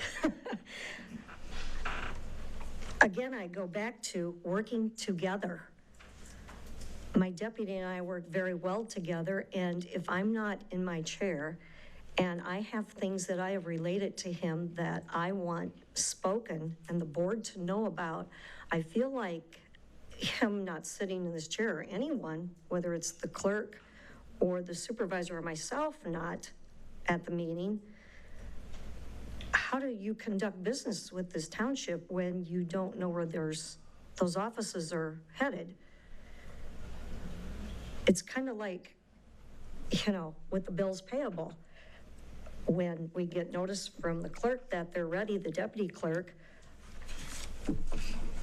he needs to know what's going on. And I would think, as a board, you would want to know what's going on with this position if I wasn't here. And who's to say I might not be here for a month at a time? Are you going to let this sit empty and not know what's going on in the treasurer's office? I think you guys are thinking up the wrong tree. I can't understand where that thinking's coming. I don't know why it's such an issue to have somebody who is involved as an appointed person sit in the chair to let you know what's going on in their office. I mean, would you sooner not know? Or would you sooner know because there's somebody filling in for the treasurer, the supervisor, or the clerk? It's kind of like missing an employee at work. If you had somebody, wouldn't you call them in and put them there? It's the same difference. I mean, heck yeah, you'd call them in and put them there. Thank you, Treasurer Bloomfield. Any further? Trustee Amos? Well, I think that Will does the work, and you ask him to report, and he stands up, and he sets up here and reports. So why would you ask him to sit out in the office after you ask him to do all the work? That doesn't make any sense to me. Thank you, Trustee Amos. Any further input?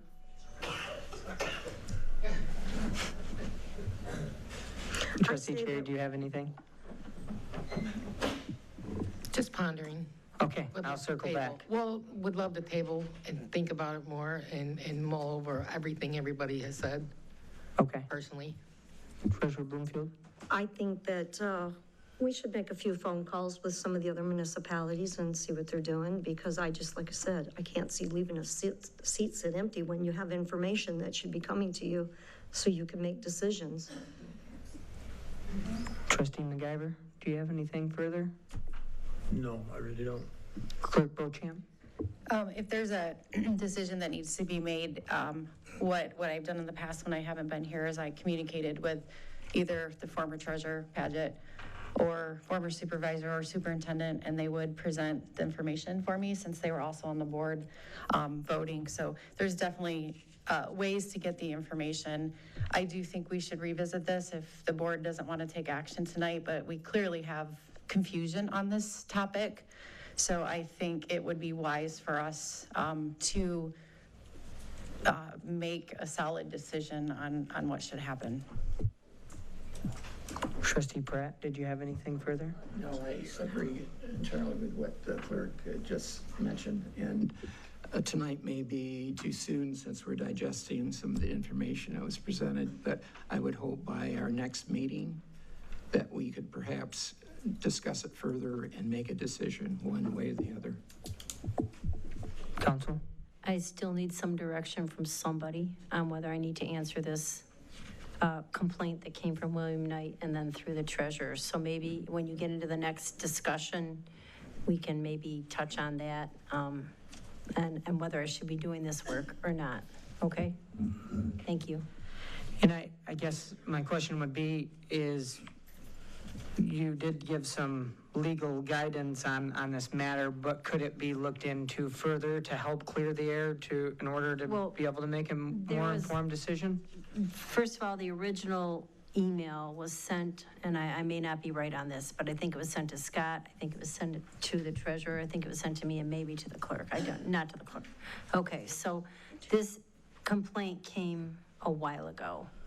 I think shortly after the July 21st meeting. I don't remember exactly when. I did nothing with it because I still don't know who can assign me work. And then it was brought forward by a board member just recently. Okay, so there are specific things that are asked in this complaint, and it's, they wanted to know specifically if, there's on the back a request for action. I request the following actions: a written opinion from the township attorney affirming the lawful authority and participation rights of the deputy treasurer under MCL 41.7775. And then other things that were not be coming from me, but one of these things would be from me. So I am just trying to figure out, am I to reply to the part of this complaint that is directed to my office asking for a written opinion? That's all.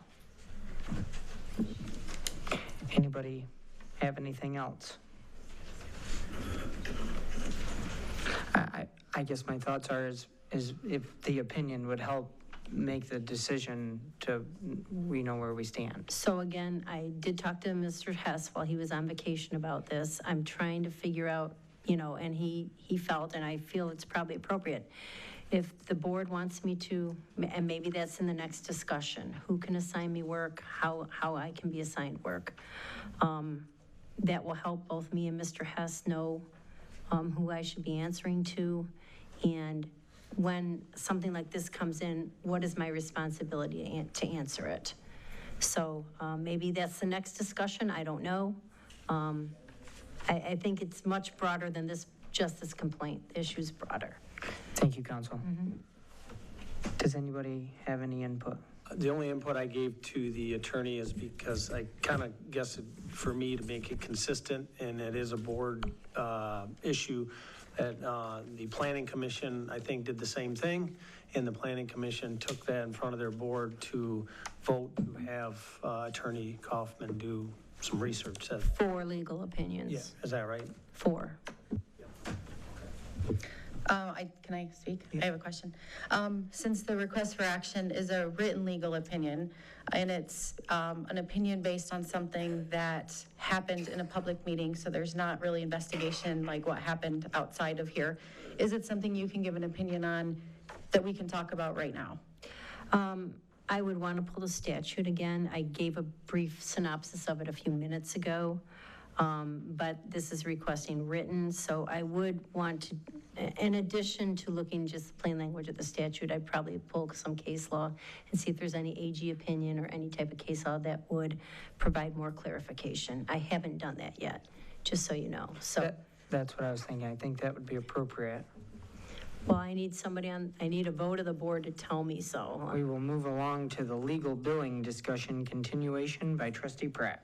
Yes, thank you, Mr. Chair.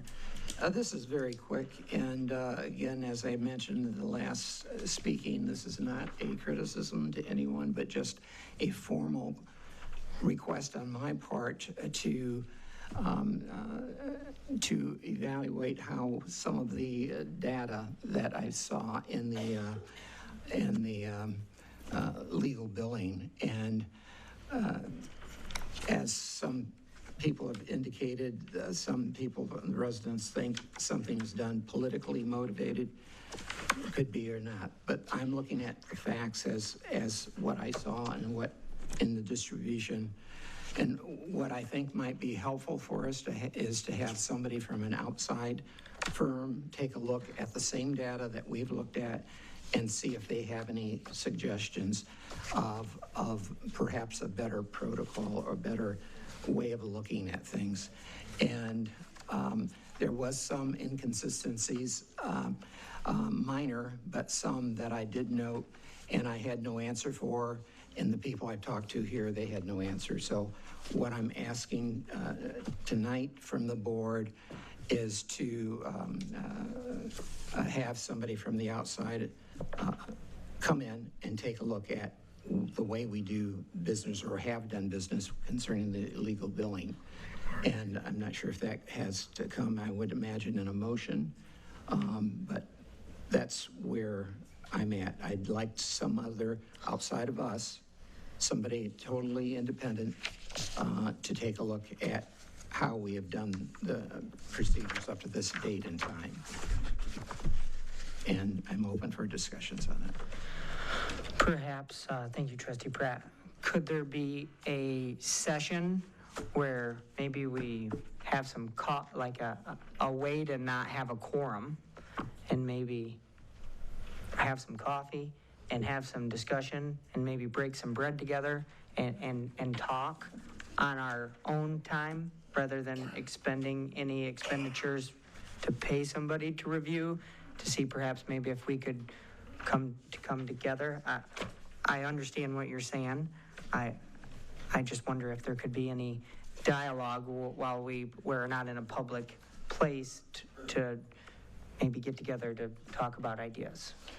So the quorum issue would be, I think, a good point that you pointed out that would be hard to get around. And that's one of the reasons I thought perhaps it's best to have somebody totally independent, unknown to me, unknown to you, to take a look at how we've done things or how the township has done things and see if they have any input. Everything could be kosher. Everything could be just picture perfect. But I'd like, and as we've all experienced, at times people on the board have had issues, I can honestly say, of trust in what they're hearing.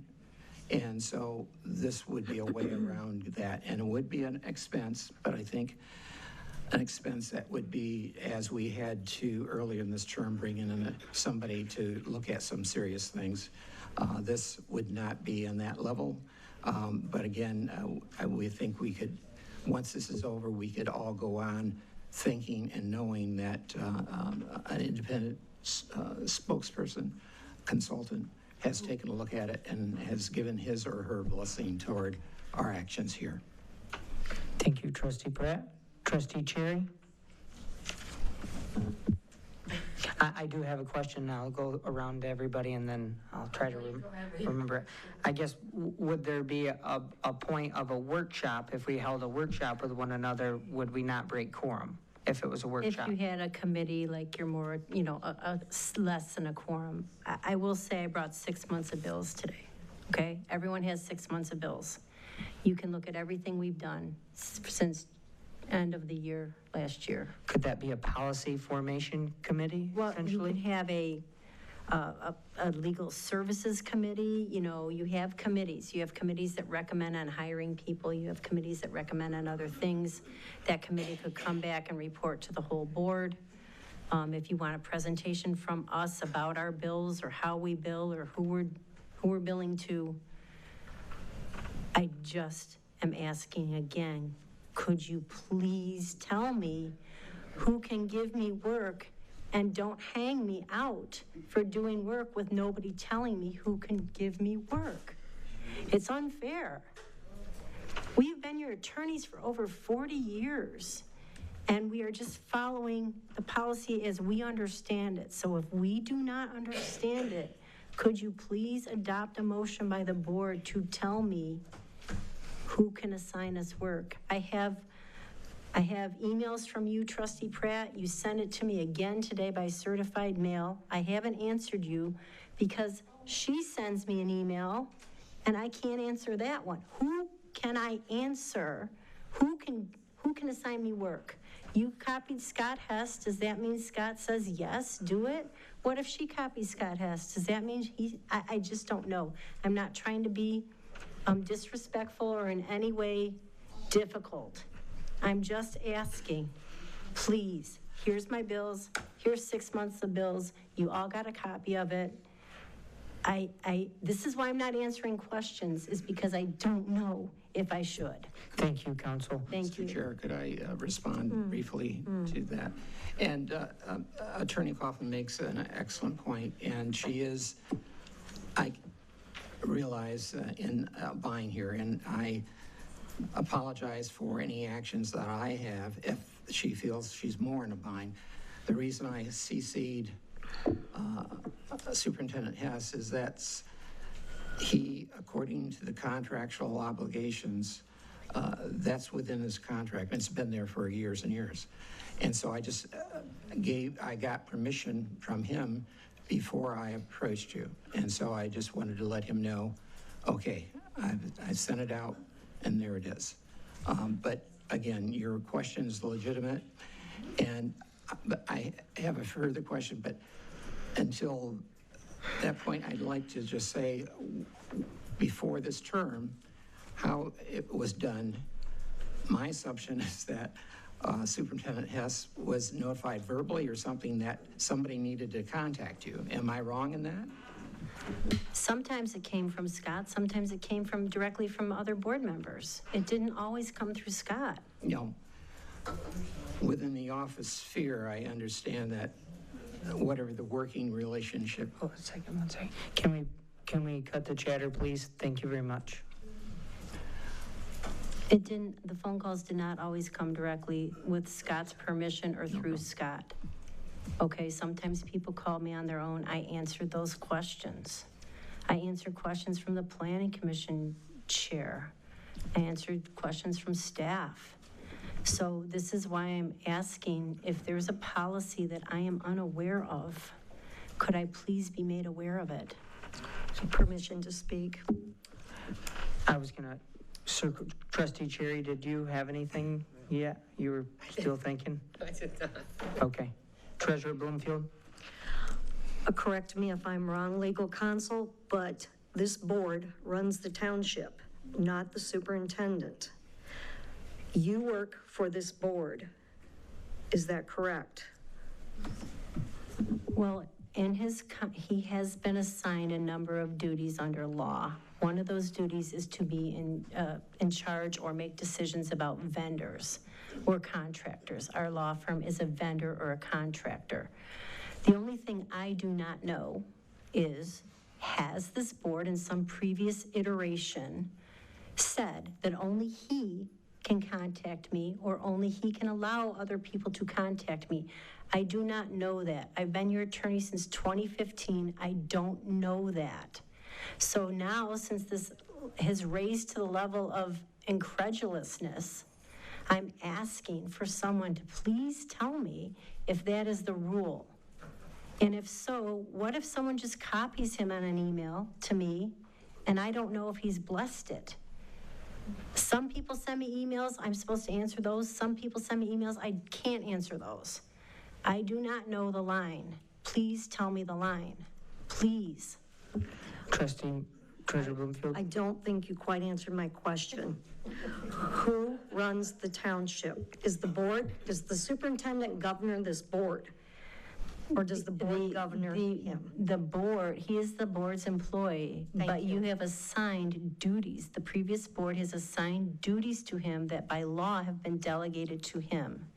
If you do not like those duties that he has been assigned, this board can change them, all right? But for right now, he holds those duties.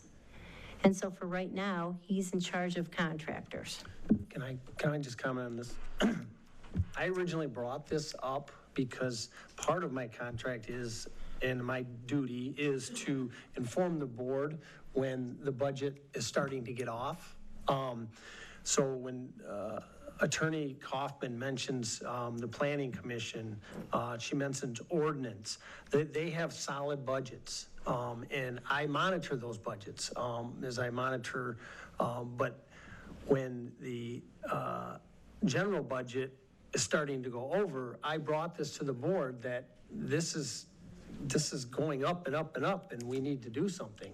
I don't control that. You guys can make the decisions on your own. You can make the decision today. I just made a suggestion that it is my duty under my contract to inform the board of the financial situation of this township. And on the attorney piece, it was going high. And that's what I did. And that's what started this dialogue. So I think it's very important that the board look at this, whether they take suggestions from our attorney, from me. Last suggestion I said is to cap the attorney fees equally for the board members so that they, and then at budget time, we can review that. We can review if the planning and zoning has gotten enough money because they do a lot of attorney fees there. The ordinance does a ton of attorney fees. I don't have theirs right now, but currently we are under budget. Oh, we are. I think I had it at. I can't remember now. They've only spent $14,000, but that's what I have to look at. So, but the things that I can't control is really a board responsibility. Thank you, Superintendent Hess. Trustee Cherry? I don't think I have anything at this point. I do agree with the whole, I thank you for looking at the budgets, and I'm sure that Treasurer Bloomfield appreciates that as well, because you're very budget conscious. So I get what Trustee Pratt is saying, and I also know that we all need to be be able to reach out to Attorney Kaufman should we need to, but within reason, I guess is my take on it. Like for me personally, I think I've talked to Attorney Kaufman one time for 10 minutes, and that was last year, I believe. So, I guess it just depends on the nature of the need. So, thank you. Thank you, Trustee Cherry. Thank you. Trustee Amos, what do you got for us? Well, I guess we need to decide how to make a system, I guess you would say. And it's like we talked about this before, and I'm not trying to beat anybody up or say that we did wrong or we didn't, but we need to set up a system somehow, and we had talked about that before, that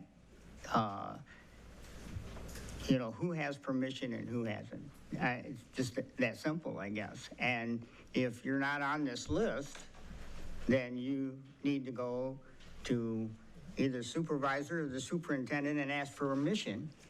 And you should follow it up with the attorney so that she knows who is allowed to and what is allowed and what is not. I guess I don't know how to better say it. Thank you, Trustee Amos. Clerk Beauchamp? I don't know if this is going to help us right now, but I do like the idea, as the superintendent just mentioned and we talked about at our last meeting, of having a budget for each department. So for treasurer, for clerk, for trustee, I think we all should have the ability to contact the attorney. I don't think anyone should not be able to ask questions when they need to. I think the issue at hand is that it has skyrocketed so much. So within reason, so within a budget that we agree to, things happen, obviously. Sometimes we go over budgets, but it gives us kind of a guideline or framework to work within.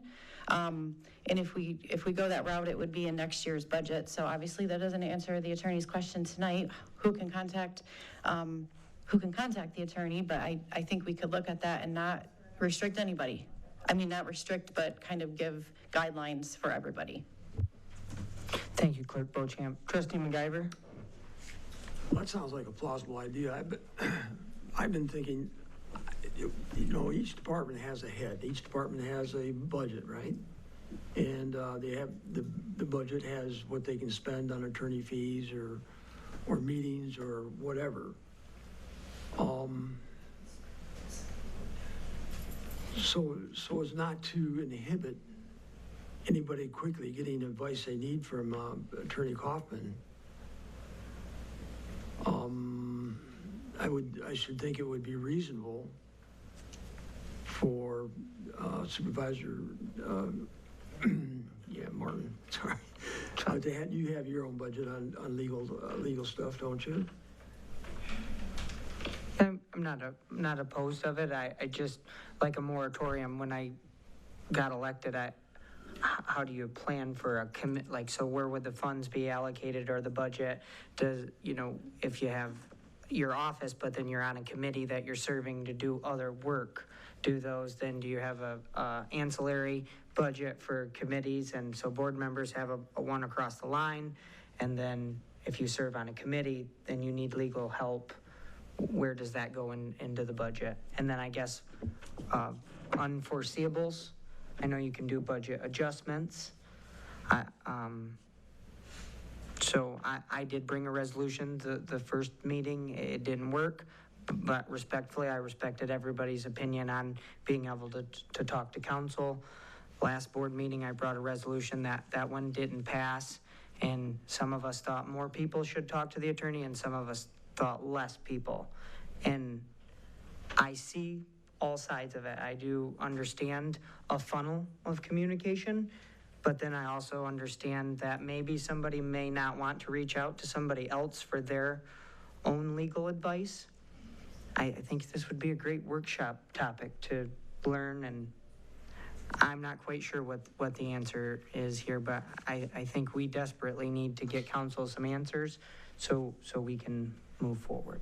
You may not know what the answer is, but at least we've had decent dialogue. I thought we were heading in the right direction last time.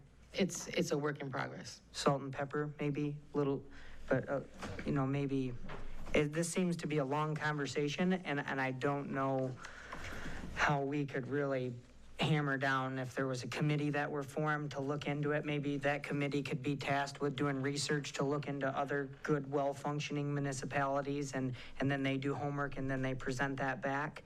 I would be glad to do some footwork to learn and be part of some sort of help for a resolution to move us all forward. Could I suggest something? If this is legal as well. The board used to do a workshop prior to board meetings to have discussions primarily on what they were going to vote on. So the board meetings would be very fast and streamlined. So they'd have all the discussion before, subject to the Open Meetings Act. So the public was welcome to attend. And then the board meetings were just to make decisions. So perhaps we could schedule some workshops like that again, just so the board could have these longer discussions about topics and not hold up our board meetings where we know we're not going to make a decision, but at least we can have some dialogue. We can dive into legal bills or whatever it is that is in front of us. We can take more time, and then our board meetings, we can actually take action on it. Permission to speak. You bet. I have a suggestion. It might fly, it might not. For anyone underneath Superintendent Hess, I feel like they should go through him to have approval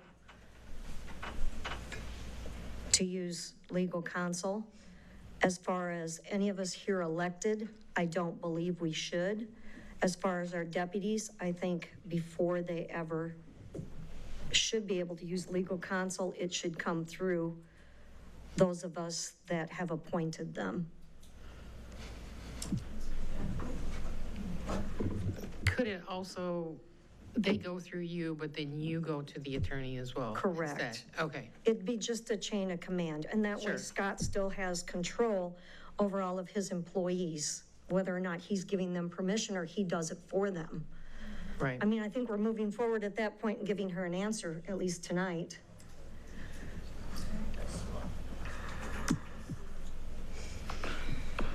Trustee Amos? I'm done. Trustee Pratt? Yes, it's been a long discussion, longer than I thought it would be. I could adapt to that versus having somebody come from the outside just as a trial basis. My main concern has been, before this term, I haven't seen any going over budget as I had, and that's what caused me to question what was going on. But I'm willing to try some other methods, but the overall thing, we have to keep a handle on the spending. Taxpayers' money is critical. We've talked about that off and on. And I felt bad when I spent, in talking to Attorney Coughlin, whatever it was, $385. I felt bad by spending, because I had not had to do that before, my recall. So if we can come to some agreement where we can keep a handle on budget that's set for us, I'm willing to go and give it a try. And to give Attorney Coughlin an answer so she doesn't have to be in flux like this. Thank you, Trustee Pratt. Do any other board members have any input? I do remember at one of the first MTA trainings, they mentioned that in township government, sometimes people hold office for quite a while, and they do mention that this is the way things have been done and then how they do it. And it was really important that if it were a policy, that it would be in writing, and instead of this is just what we've done, and then that helps clarify it. So I don't know if it would be appropriate under this topic here. Are we able to take any action or seek any clarification for council so she can move forward? We all move You forward. could make a motion, in essence, if what Treasurer Bloomfield said is how you want to go, you can make a motion to do that and direct superintendent has to prepare a policy for you to approve at your next meeting. Which I think we should do and move forward, and we can change it. I don't know if you're agreeable about that, but I would also be more than happy to sit down with Chief Financial Officer, Mr. Paget, yourself, and myself, and go over the billing for legal counsel. Okay. We'll be in touch with you, Brett. Thank you. I would be looking for a motion on this matter. Okay, I'll make this motion, and we'll see if I get it right. I make a motion to have Superintendent Scott Hess, I am thinking about it. Create a policy in which anyone needing to have legal counsel who works under him as a hired employee needs to go through him first for legal counsel. And as far as the supervisor, the clerk, and the treasurer, if any of their deputies need to use legal counsel, they will go through their superior first, and together they will use legal counsel. And as the rest of the board for the 4 trustees, they may use legal counsel at their hopefully conservative demand. Short. It's the best I could do off the top of my head. I'm looking for some. I second that motion. Motion made by Treasurer Bloomfield, supported by Supervisor Martin. Would we like a roll call or a yes vote? Just yes. Yes, all in favor, say aye. Aye. Opposed? Motion passes.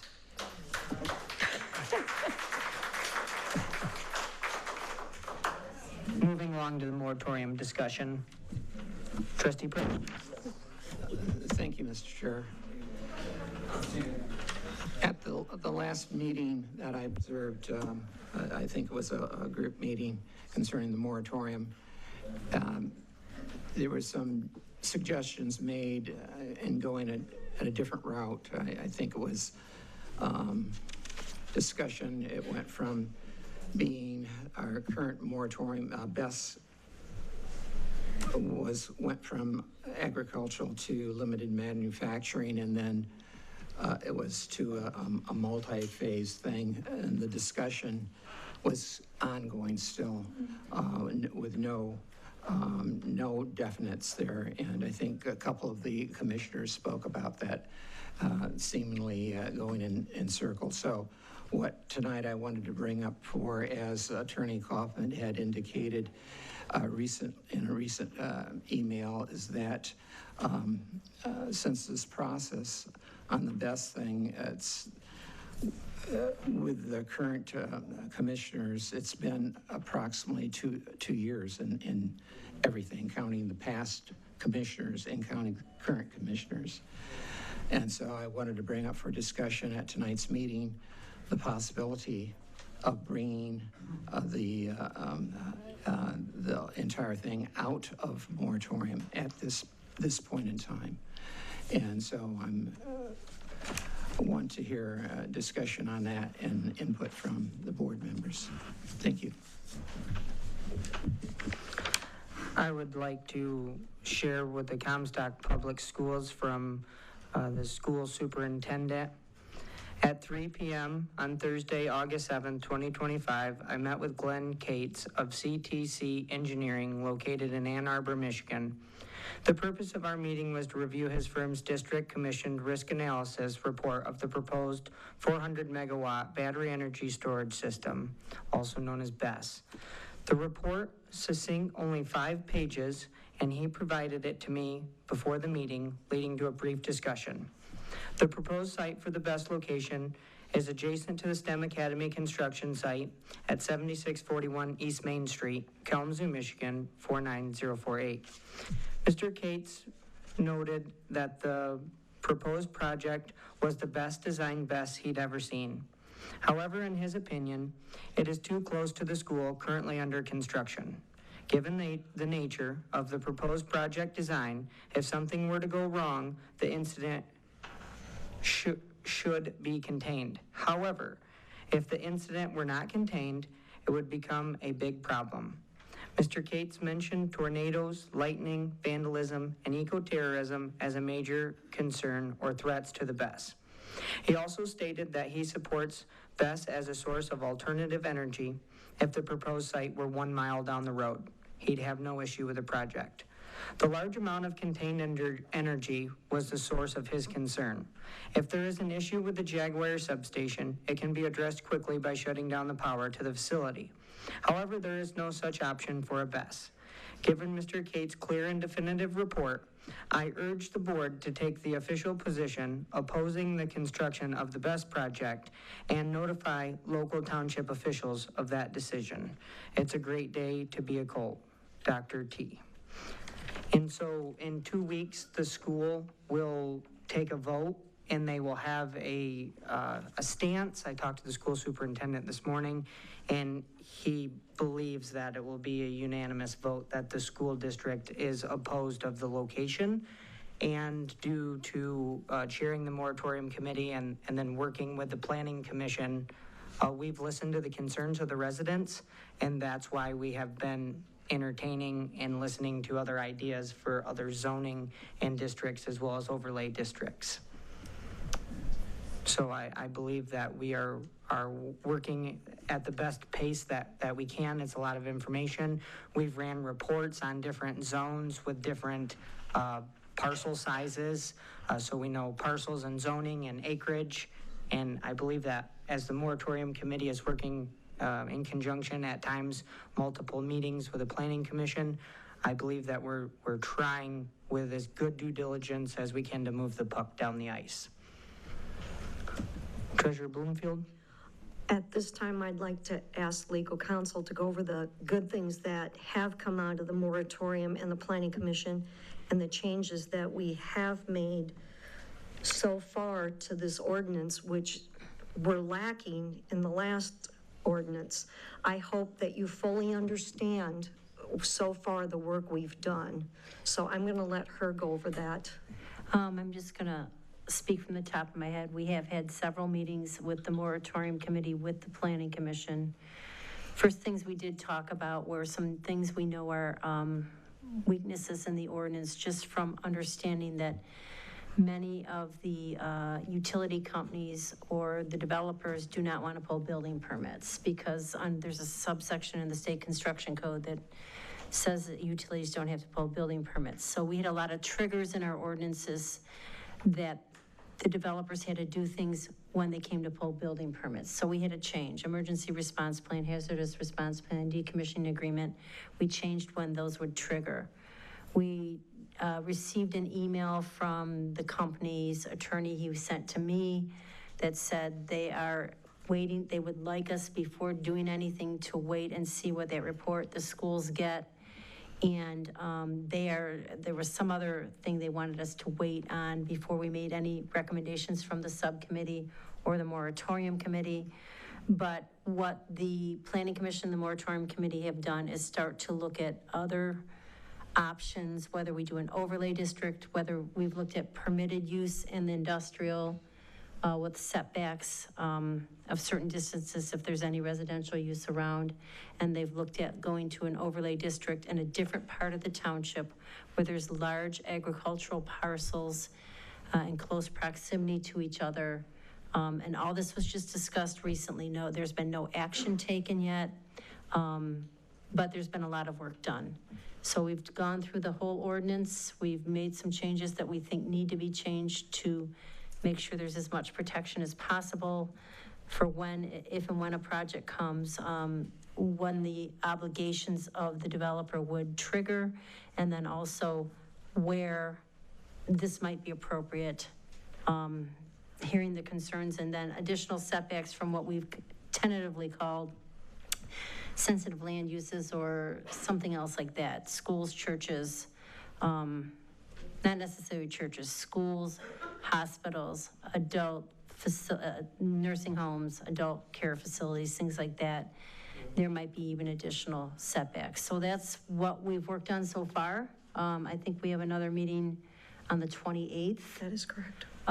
It's like from 3 to 5 or 4 to 6? 4 to 4:45. 4 to 5:45? 5:45, 4 to 5:45 for the moratorium committee and the planning commission, and then the planning commission has a regular meeting at 6.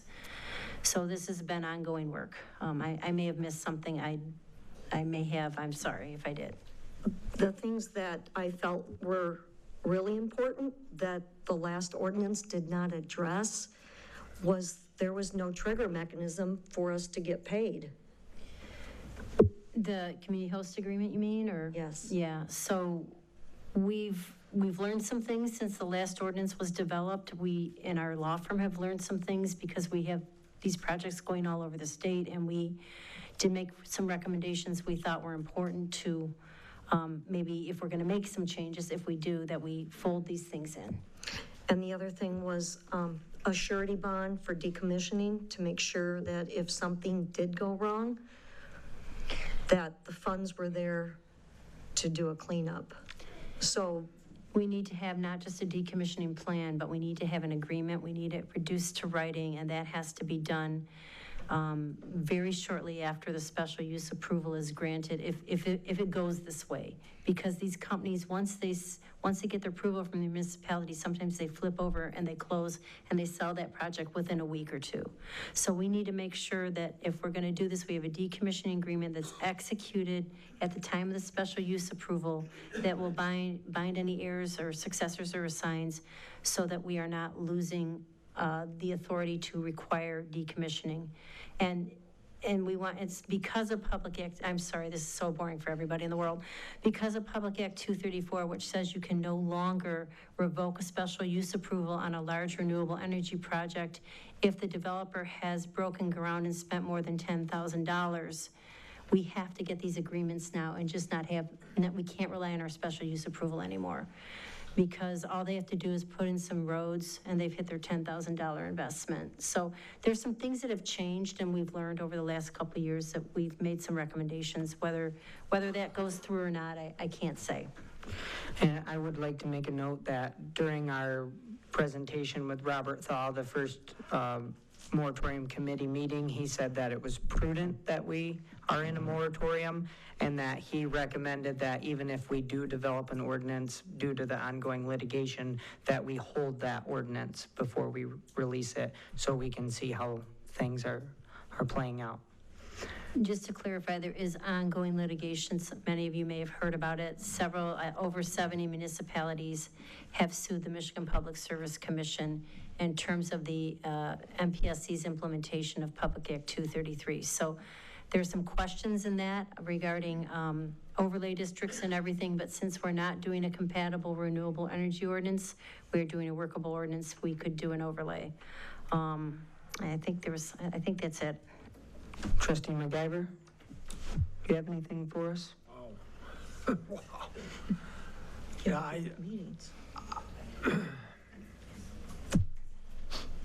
obviously, we should wait and see what the school votes on with this, putting the bus in on East Main by the new school going up.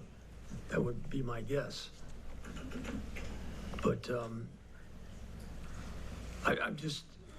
I'm befuddled right now. I don't know what I should say that would make any sense, but that I should think we should wait for is the report on the letter that you said the school got, that they're good, apparently the school board's gonna vote on it, is that correct? Yeah. The school board's gonna take an official stance. Okay, and that will impact us with what we're doing, I'm sure. In our master plan, it does say, it references dialogue between elected officials and school board officials, and having some sort of dialogue between that and the community. So I think it would be important for us to consider their suggestions. And if they say no, the school, if they say no, are we going to change course? In my opinion, I would think that we have the school that we take advice and seek their validation and their opinion and their engineering study, and then the moratorium committee that we seek recommendations and opinion from that, and then as well as the planning commission. So I think we have different groups that we can gather all this information from it and make the most of it as a board that we could. I have nothing more, thank you. Thank you. Clerk Beauchamp? Yes, I have a two-tier question, I think for you. Do you know what timeline the moratorium committee and the planning commission is looking at? I know you have another meeting next week. Is next week kind of like the last time you're planning to do a joint meeting, and then the planning commission will start working on the changes to the ordinance, or is there a plan beyond that meeting? We've really dove in, and we've really almost gone through the whole ordinance. We're really close to being done. I wouldn't be able to confidently say that one more meeting, but I know that within a few more meetings and maybe having the schools report and their stance, and maybe having the committees review that report, the school paid for it, and I think it would be our best use of information to obtain as much knowledge out of that as we can. But I think we're really close. I don't think it's going to take more than a couple more meetings, maybe two. More than two, because as, sorry. Terry. Oh, microphone, sorry, my bad. Pointed out, he would like to hear what the school board has to say, which is understandable. I understand that. And then that's supposed to be in 2 weeks? 2 weeks, yep. So then that would give at least 2 meetings of that committee to, okay, we're almost through the ordinance, let's get this buttoned up, let's get it finished. And then you would also know the stance from the school. Correct. So I wouldn't think more than 2. Okay. Trustee Ames, oh, sorry. Oh, I had two parts to the question, sorry. Second, could you clarify what you said, that during the first moratorium committee meeting, Attorney Thal said to wait because there's pending litigation. We're in a moratorium until the December 31st at the very latest. Do we anticipate that pending litigation is actually going to be resolved before then, or? We don't know. It's at the Court of Appeals. As I mentioned before, the Group of municipalities that have brought suit against the MPSC sought a preliminary injunction, which is, hey, court, tell them they can't, that the MPSC cannot start applying their rules and taking applications. That failed. So when you fail on a motion for preliminary injunction, it's a little bit of a tip of the hand of what the judge is thinking, but obviously there's a lot of discovery and a lot of testimony that has to be given here, and I don't know how quickly this will be done. As many of you know, there have been some applications already made to the MPSC.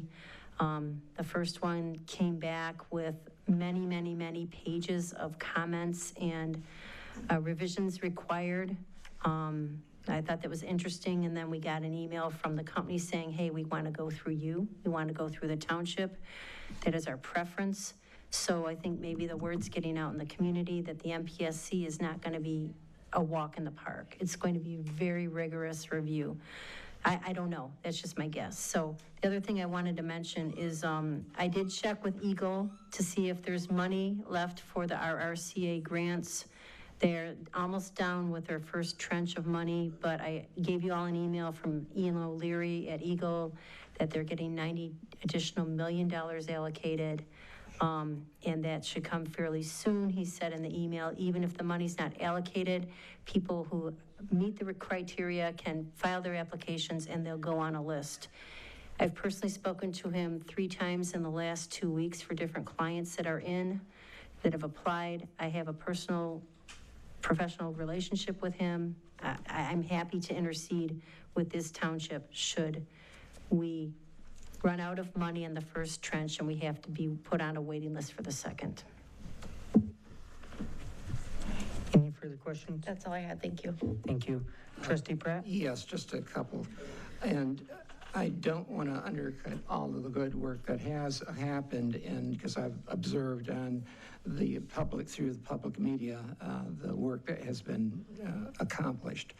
And I think some good points, and Attorney Kaufman and Thal had indicated in an email and subsequently at the meetings concerning updating, and that was extremely important. And I think at one meeting there was speaking about the use of the special use and whatnot, and the decommissioning issue, and the fees up front and everything. So there's a lot of work that has been done that has been good, and I applaud that and all the participants. And as I've noted at previous meeting, my hope is that whatever's being done can be done thoroughly and correctly and get to an end point where we as a township can be eligible for the monies. And that's so extremely important. A number of issues have come up during this term that $2 million or whatever would be very helpful in servicing the public here. So I applaud that work, the efforts that's been going on. And the second part, what I was going to ask for after this discussion and vote, I wish to withdraw that vote and wait for the further work and further communication from the public school system on their report and whatnot, and the board. So I thank you. Thank you, Trustee Pratt. Trustee Amos, did you have anything for us? I just wanted to say that if you know what Sandy and Catherine said, there's a lot of work to be done yet. We've talked about alternative locations. If we did move it, where would we move it to? And there's a lot of legal paperwork that needs to be done. And so I think there's a lot more work, but we're working on it. Thank you, Trustee Amos. Trustee Cherry? In council, I spoke with Ian on Friday, and he said that they're down to, of the 30 million, they're down to 900,000, and that's pretty well been allocated. And so he pretty much said round 1 is done. He did mention, I did ask him how it correlates with the EPA Solar for All, which got federal, the funding got withdrawn.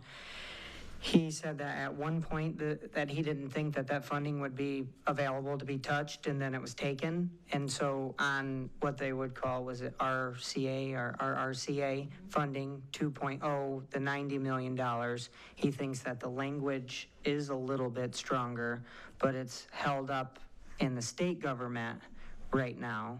And so he said that there is a chance that funding could get zapped, just like the EPA solar funding for all, but maybe a less likely of a chance.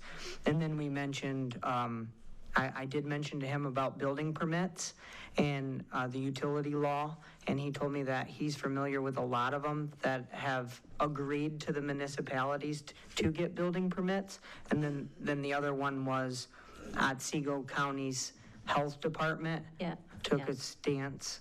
The St. Clair County Health Department and then some other counties have adopted the stance that this is a public health,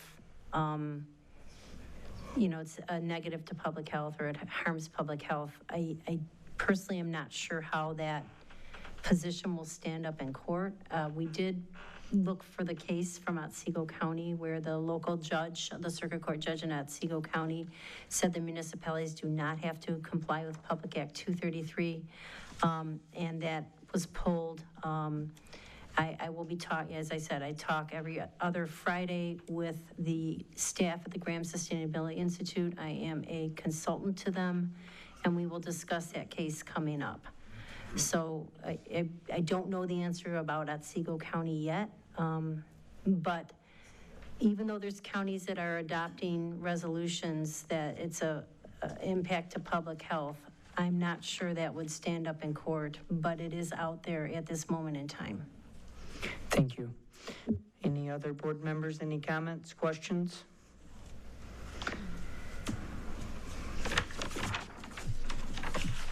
Moving along to the opioid settlement discussion. Supervisor, we added the budget adjustment under trustee. Thank you. I had chicken scratch on there, so I was blending in. Trustee Amos. I guess these questions for Brett here, but I was looking over the budget, these budget adjustments here, and I don't understand. I guess I would like a little clarification on, how many more are we going to raise? I don't like that comment, raise, when you tear something down. Who's doing the work? How much is it costing? Do we take quotes? Is there an average cost for a demo? Things like that. What do all these numbers stand for? I can tell you what the budget adjustments were for, but I can't handle the rest of those questions. That might be for the superintendent or the ordinance officer, because they deal. I know that Pitch usually does the demos. I don't know about the cleanups. But the budget adjustments are for two particular properties that we finally got the court to rule on so that we could go clean them up. And they will be charged back to the property owners. We'll get that back from taxes, but if it's foreclosed on, we'll have to pay it back eventually. That's how that all works. But long story short, that's the second budget adjustment is for those two properties, one to be cleaned up, one to be raised, and then also in the budget, because the court seems to be finally ruling on some of our cases, so we're getting to move forward with a lot of that stuff. But the other part, I don't know if Scott can answer, or I think Dakota's here, he can answer on who we use, if we do bids and that sort of thing. And the first, do you want to know about the first budget adjustment as well, or just the ordinance cleanup? I'm just looking at it, to me, just looking at it here, I didn't understand what it was and where we were spending this money at and who was doing it, so I just thought it seemed like a good question. It's $50,000 from carryover and then $50,000 being moved from other departments is what it actually means. And then the first budget adjustment is just one account to another to pay for the Merrill Park study, or the Merrill Park working with Eagle. Okay. Thanks. So to go to your question for demo, typically we use Pitch because Pitch has an asbestos pit. Most of the houses that we have run into that need demo have asbestos, so they can do a 2-for-1 and mitigate the asbestos without having to take it two different places, so they can take it right to Grand Rapids on a dump. Cleanup, we do try to shop it around, but as Brett said, we're charging back the landowner from it. This year seems to be a really high spike in tremendous blight. If you guys would look at some of the ordinances, properties, they're pretty costly because there's a lot, and that's our only mechanism to get it cleaned up is to hire that out after the court. And most people, if they follow our court cases, sometimes takes months, years to get these actions. And so some of these, if you see some of these houses, I think we did one on Ferris. That was actually over a year old, and before the court would grant us permission to get that demoed, so. Okay. Okay, thank you. Any questions? Moving along to supervisor for the opioid settlement discussion.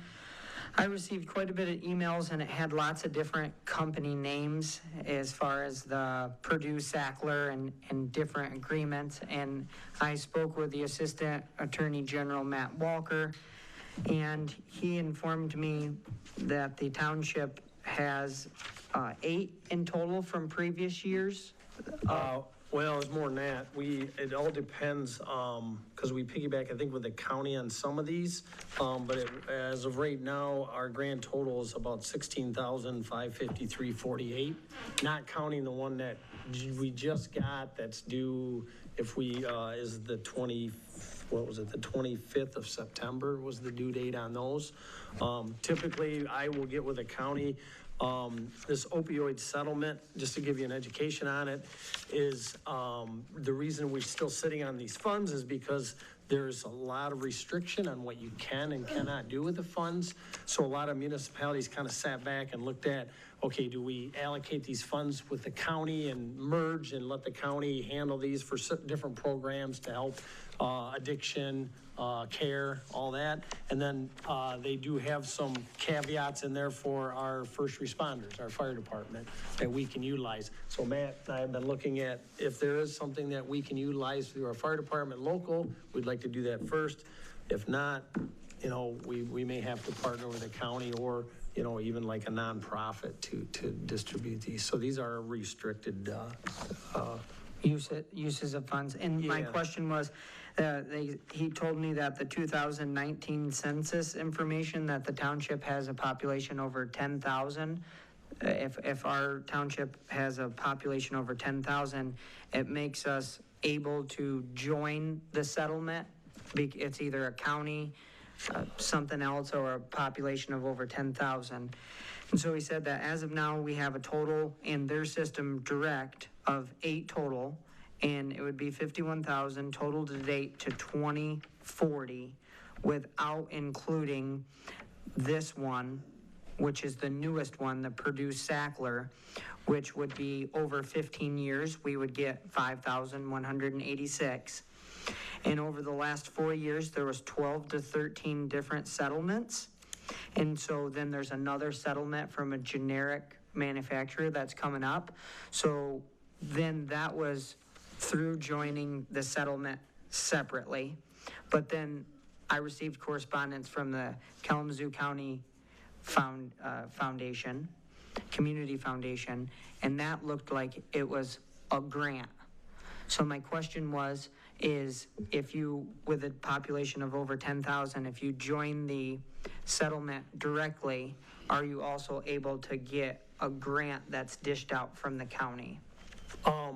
I would say yes, but we have to look at if we can utilize it, because some are setting up, and I guess it would be a really long discussion. I can give you the list of uses for that money. Yep, and so, yeah, so the uses are, it's interesting because some municipalities were going to just hand the money over to the county because the county was going to use that in a bigger resource because they got a bigger settlement than what the townships did. So if we can come up with some type of, I don't know, call it mitigation or something to help this problem where we could fund it and not run out, like 16 grand's not going to get us very far on that funding piece. So, so that's kind of why we've been holding it, because these come in. I mean, we just received the top 1, 2, 3, 4 of them August 8th, that we just finally got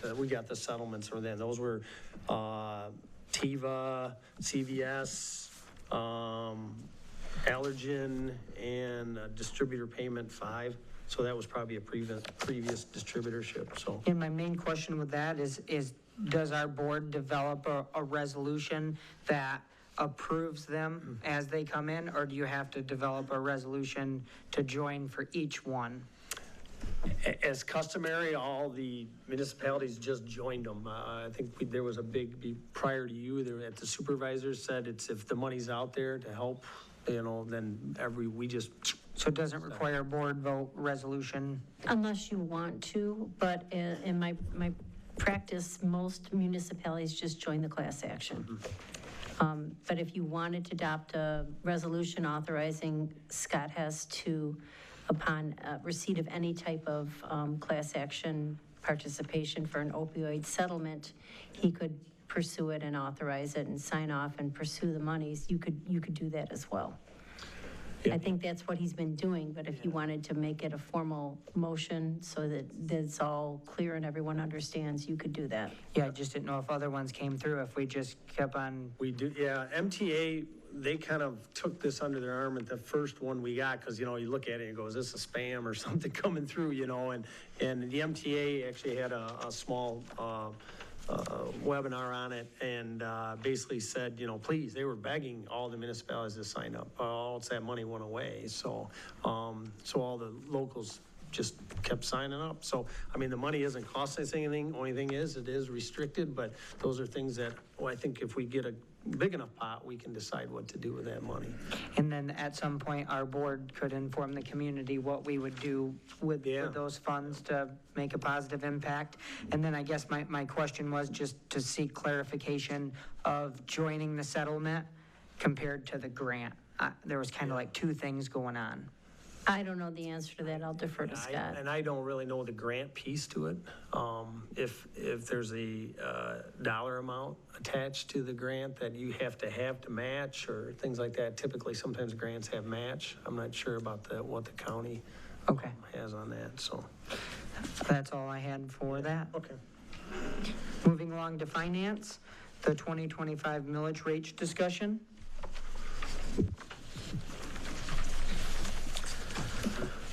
Thank you. So I had a chance to speak with all of you except Supervisor Martin. We weren't able to connect, so we can do so in the next couple of weeks if you'd like. So tonight, this is just for your information. First off, I just want to say that the millage rates are due to the county by September 30th. So you'll have to decide probably at the next meeting what you want to charge. And then if necessary, a truth and taxation hearing could happen that night, or on September 29th, I think you have another meeting. So that would be able to get it by the 30th, but they are due by the 30th. So in your packet, I have a couple of sheets in there.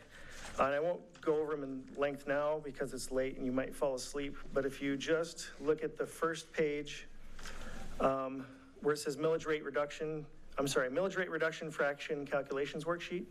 Item number 3 at the bottom, all the way to the right, it says 0.9719. That is what you have to multiply your millage rates that you charged last year, and that becomes your new base tax rate, which is less than what it was last year because your revenue went up. Basically, the revenue went up from 24 to 25. There's a little more to the calculation, but so that I want to draw your attention to that number. The second sheet is your truth and taxation computations. And I won't go through that because I made you a spreadsheet that kind of hopefully explains it a little better than what that sheet does. So on the spreadsheet that I made, you'll see I put the last 4 years and all the millage rates that were charged for each millage that we collect.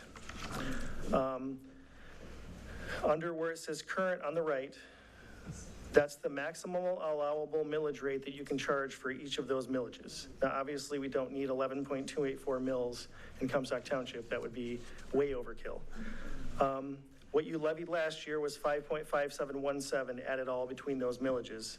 But also note that we didn't collect the police millage last year because it wasn't necessary because we had enough fund balance based on contract negotiations to pay for that full year without the millage. So this year is the final year of that millage. And there isn't enough money in carryover, so if you want to pay for police again, you'll have to add that millage back on there at some rate.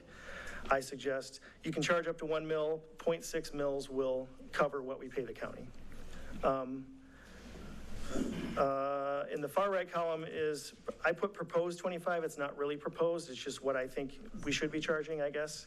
The numbers that are in bold are the library and senior millages, which can't be changed because their boards would like to collect their full millage. So the ones with wiggle room are the township operating, the law enforcement, obviously, and then the road millage. So if you look at the bottom, I put in there the base tax rate fraction, which was that 0.9719 I mentioned earlier. The rate that you levied last year, which was a total of 5.5717 between all those millages. If you multiply those two together, you get 5.4151. That's your new, what we call base tax rate. So if you want to charge 5.4151 mils or less, all you have to do is fill out that form, supervisor and the clerk sign it, send it to the county, we're all good. If you want to charge more than that, up to your maximum allowable rate, any rate in between those two, you have to have a truth and taxation hearing, which we've customarily had because we've always done at least what we charged last year. So that's the basics presentation that I have. There's obviously no action tonight. You guys can discuss if you want, or you can take it all in and call me in between, and I can get into the weeds, try to explain it a little. I know it's a lot to take in, but bottom line is you have to choose your millage rates by September 30th, and then you have to just kind of discuss what those are and decide as a board what those will be, and then have a hearing if they fall in between those two numbers. Sorry, I'm throwing it a lot at you. Any questions for Brett? No, I asked a bunch when I met with him. Thank you, Brett. Yep. The BSNA training opportunity? Yep, that's also me. So we actually discussed this in the office about the BSNA Engage training in Charlotte, North Carolina that's coming up. I'm asking, I guess, permission to go and attend the conference and bring back the information specifically on the new cloud program that we have. I really like the cloud program. We have people in the office who don't like the cloud program. And I'm hoping to gather some more information to bring back to those people to make them feel more comfortable using the cloud. And there's other things beside the cloud in there. But the sheet that I put in there details all of the costs, where it is. And I even put a list of all the sessions that are going to be held. So you can look through those and see if it's worth me going to the training. So that's the request, is just permission, because it's out of state, requesting permission to go to the conference and report back. Are you looking for a motion on that tonight, or is there a deadline that we need to be aware of for that? I actually already registered to get the early bird rate, but I can cancel at no charge. I wanted to make sure we got the cheaper amount. So if you say no, it's easy to cancel. But I did register to take advantage of the early bird rate. Okay. Treasurer Bloomfield? Would you be flying or using one of the township vehicles? I planned on driving because it's a pretty drive, but I can compare the costs and see which is cheaper. I can probably get a direct flight from Grand Rapids to Charlotte, but I don't know. I didn't check. I just assumed I would be driving. Okay, I was just curious. Thank you. Trustee McIver? No, I have no questions. Thank you. Clerk Beauchamp? Yeah, we didn't really get much training on the cloud, and it's quite a bit different than the old BSNA. There's been a lot of struggle in the office learning this new software, so I would definitely recommend that Brett go and come back and kind of train all of us on the new system. So I would be in support of him going. Trustee Cherry? I agree, because we use the BSNA as well, and it's an awesome program. But so would you come back and train everybody? I would train whoever wants to be trained. Trustee Amos? Support. Thank you. I just made that drive. It's about 12 hours. Yeah. Trustee Pratt? Nothing. I support the training. It should be good. I support the training as well. Trustee McIver, did you have anything? No, but I do support training as well. Okay. Supervisor. Treasurer Bloomfield?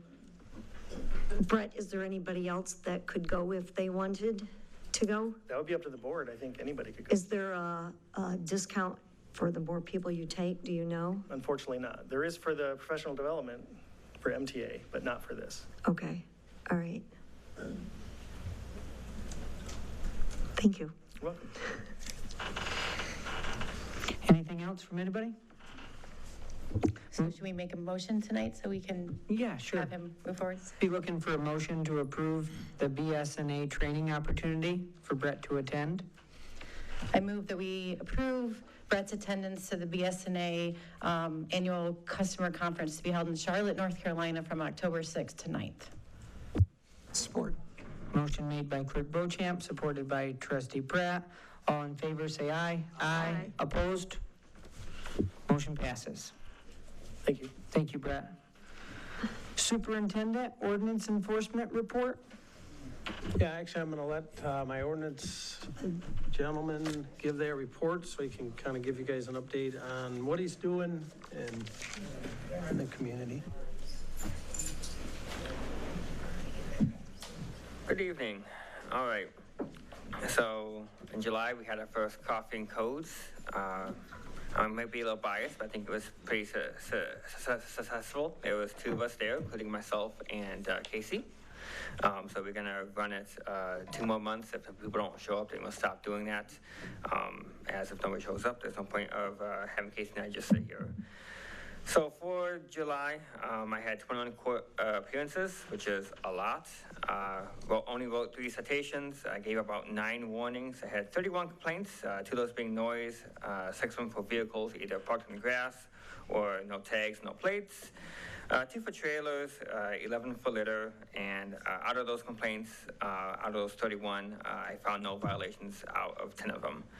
I found 1 violation, which was a dangerous building that CABA did go ahead and condemn. I had 46 corrected violations so far that was still open. That was done in July.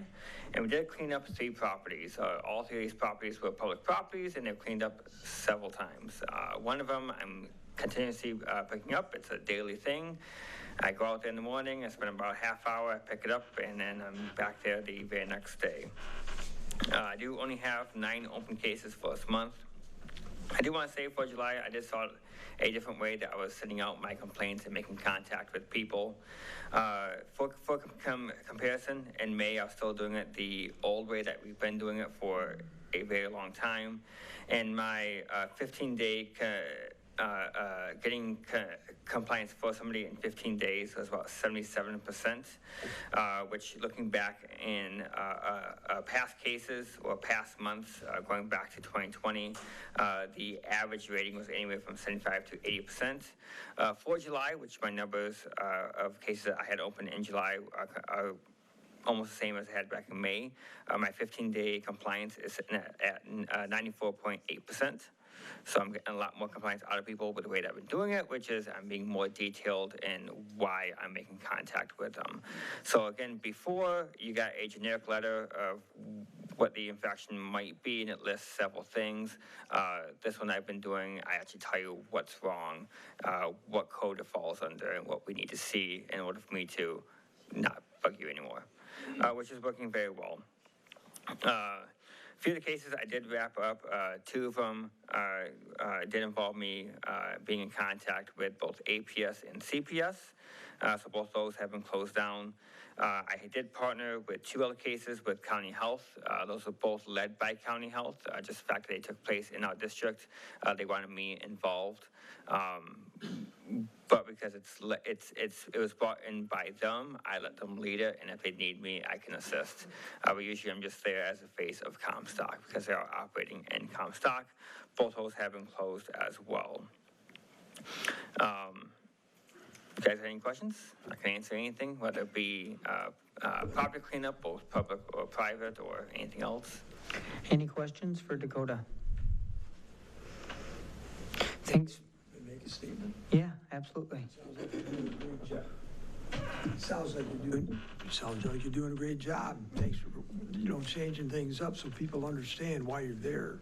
That's huge. Thank you. Usually people don't like seeing me, so it's really hard to judge if we're making progress or not with the way that I'm trying to change things. Because nobody's like, oh, hey, it's the ordinance officer, so invite you in for coffee. It's usually not that. It's usually get off my lawn. So All right. Thank you. Thank you.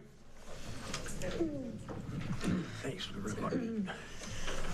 Moving along to Superintendent. Okay, bringing the deputy chief to the township board at this point, and this will be a decision if the board chooses or does not choose. According to our policy, the township board reserves the right to terminate an employee under governance of the township board of trustees at any time for any lawful reason without prior disciplinary consulting or notice. They are a at-will employee. So just to give you the brief update, which with our deputy chief, he was involved in an incident, I think it was June 22nd.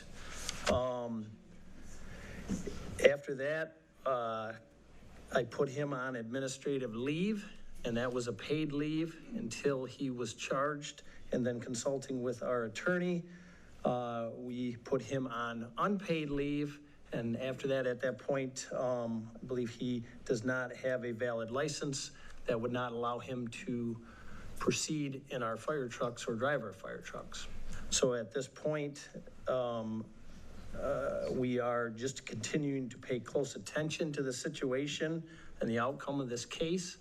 But I've had some board members ask me what the next steps would be, and actually the next step would be for the board to either continue to monitor the case or to make a decision to relieve him of his position. I think that's all I correctly said.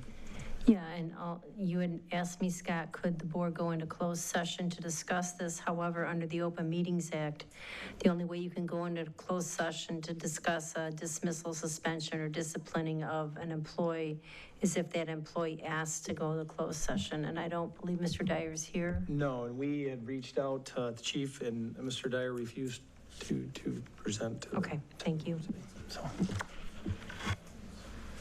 So does that mean in order for our board to talk, we would need to then, where does that leave us? Well, you're going to either talk in open session, or you'd have to postpone it for another meeting where I would have to write a written legal opinion to serve as the basis to go into closed session.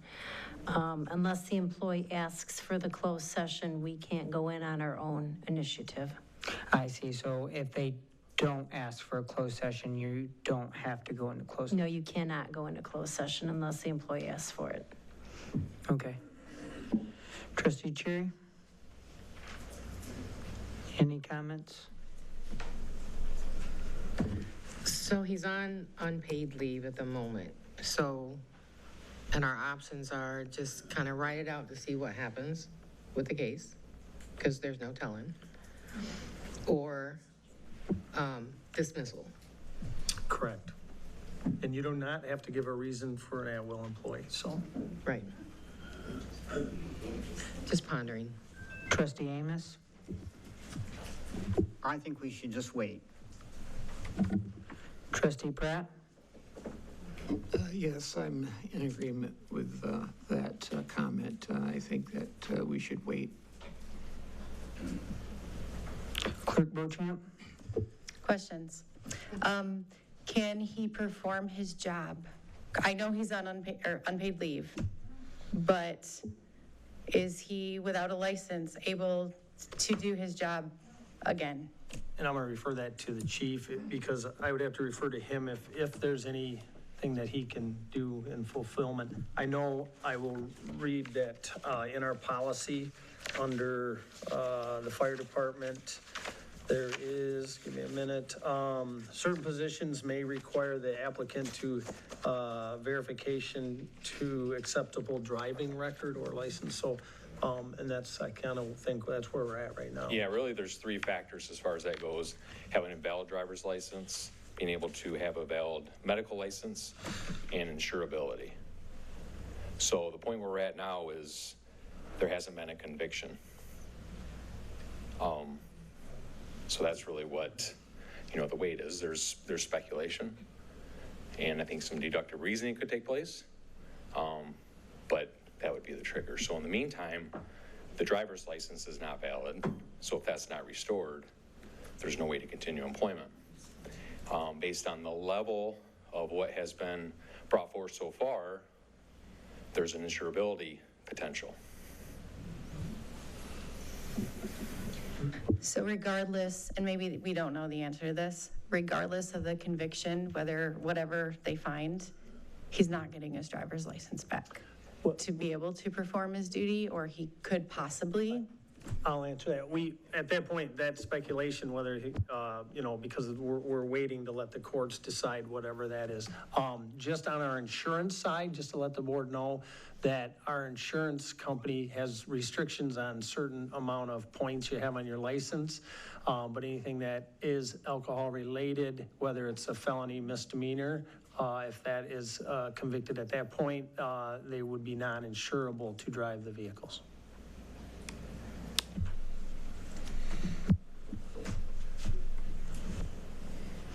Any other questions, Clerk Beauchamp?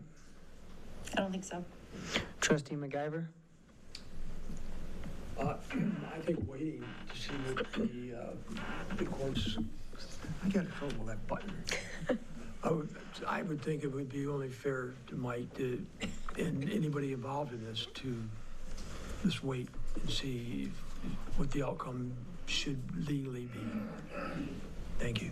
Thank you, Trustee McIver. Treasurer Bloomfield? I don't have an issue waiting, but I think we're putting off the inevitable. And I would like to see, not terminate him, but I would like to see him quit on his own for all of his years of service. Legal counsel? One question quick, if you could address this along with that. If we do, you can't speculate on a conviction, but if we do wait, what good comes out of waiting versus just taking action? The only thing that comes out of waiting is to see what type of punishment he may receive, whether it's going to remain a felony, whether it could be brought down to a misdemeanor, which without knowing, but he did have a .15, which is almost super drunk, but it wasn't. So there's a lot of things at play here, and I really can't comment on how the prosecutor's office might handle this with his own attorney and how they might resolve it. I don't know. The only thing that you do allow is for the legal process to play out, which favors a long-term employee, whether or not you think it's valuable that he be allowed to have that, basically that flexibility to see what happens with the court system. I can't comment on what will happen with the court system. I really wouldn't be able to say. But he does not have his driver's license right now. There was a delay between when he was arrested and when he was actually charged, and that was probably because they were getting the blood test results to make sure what the level of that he blew, .15. So I can't say what will happen, but if you do delay, you are giving him a little bit of a benefit to see what comes out of the case. He's not being paid, as I understand, suspended with no pay. So, so far, I think this has been handled appropriately until the charges were issued. He was on paid leave, and now he's on unpaid leave. And whether you terminate today or whether you wait to see what happens in court, that's really a decision for the board.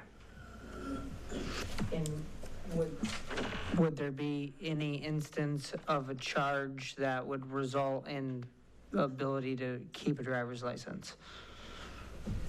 I can't say. I have thoughts in my head, but I'm not going to say it publicly because I really can't be, I'm not in the shoes of the prosecutor who's handling the case, and I don't know what type of defense may be put forward. This was a very serious accident, so that's all I can say. Any other board comments? I think it's an unfortunate event, but I do make the motion to terminate the employment of Deputy Fire Chief Dyer. Support.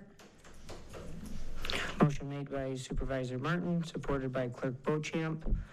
Could we do a roll call vote, please? Trustee McIver? No. Trustee Amos? Would you state the motion again, please? To terminate employment of the assistant fire chief.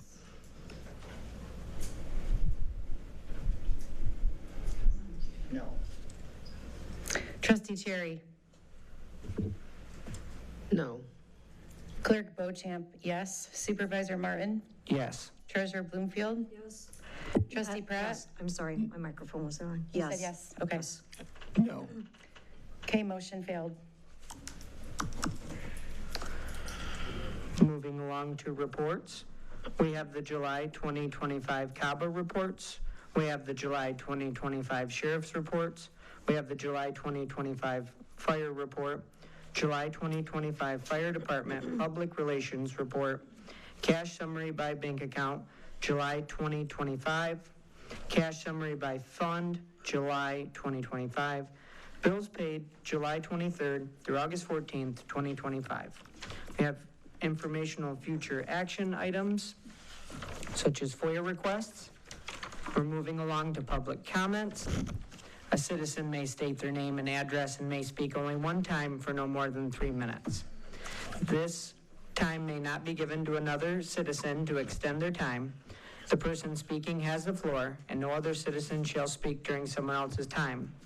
During this time, you will be making statements to the board without discussion from board members, but you are welcome to make an appointment with the supervisor or superintendent to discuss your comments further. The contact information is located by the door. Please keep comments clean and respectful. Hi, Tammy Keeler. Mr. Pratt, you've been going, you're sitting here complaining about this attorney. Please address the board. I'm trying. My eyes are messed up. But you're trying to say that the attorney's making too much money. Well, why are you keeping on? You're going underhanded. You're writing her letters and stuff like that. She just kind of threw you under the bus there. We'd like to know what those letters were about, and we'd like to know what the emails were about, if they were really all that important. And for another thing, I think he ought to be terminated because he wasn't turned in only once. He was called in on that day, once on River Street and once on East Michigan. His truck was described. He almost hit a motorcycle on River Street. That was turned into the police department. That can be checked. It was also that he was weaving on East Michigan. He even admitted to it with this incident. He couldn't even find his phone. He wouldn't tell nobody where he was. How do you forget where in the heck you are? Come on, where'd you eat at last? Oh, I don't know. So that's telling me he was over the limit. You guys are, I don't know. I think he ought to be fired. I know he's already relieved of his job, but I wouldn't want him coming to my house, putting out my fire, not knowing if he's drunk or not. He didn't even know where he was, for Christ's sake. If you listen to the videos that we've seen, and I think that it would be a good idea if Sandy's not here for William or your replacement to sit up there in your spot, because that shows that they are under the authority of the township instead of the public. Sitting out here is public. This way they can be up there and they can have their authority also. And I think that's the way it should go. They ought to be sitting right up there. Thank you. Thank you, ma'am.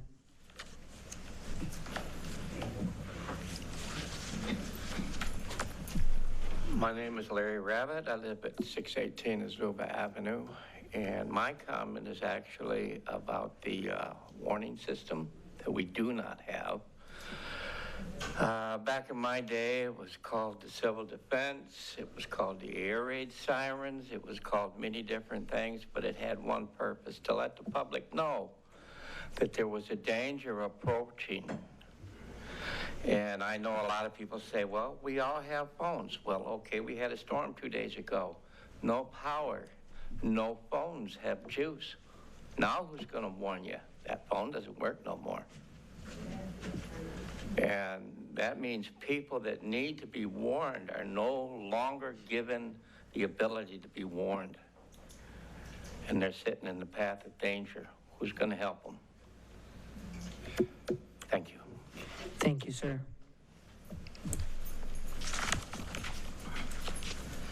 All right, I'll just start with this. From prior experience in the military, when somebody got in trouble with, we'll just call it a DUI, the government doesn't wait for the courts to proceed before taking action. They just take action and then deal with it later. The fact that we're not is just weird to me. I appreciate Trustee Cherry and her apology, even though she's not apologizing for what she said, she's apologizing for the outburst. It's respectful. Yeah, that doesn't make sense to me. If he is charged, there's proof, there's video evidence, why are we waiting? Makes no sense. Thank you, sir.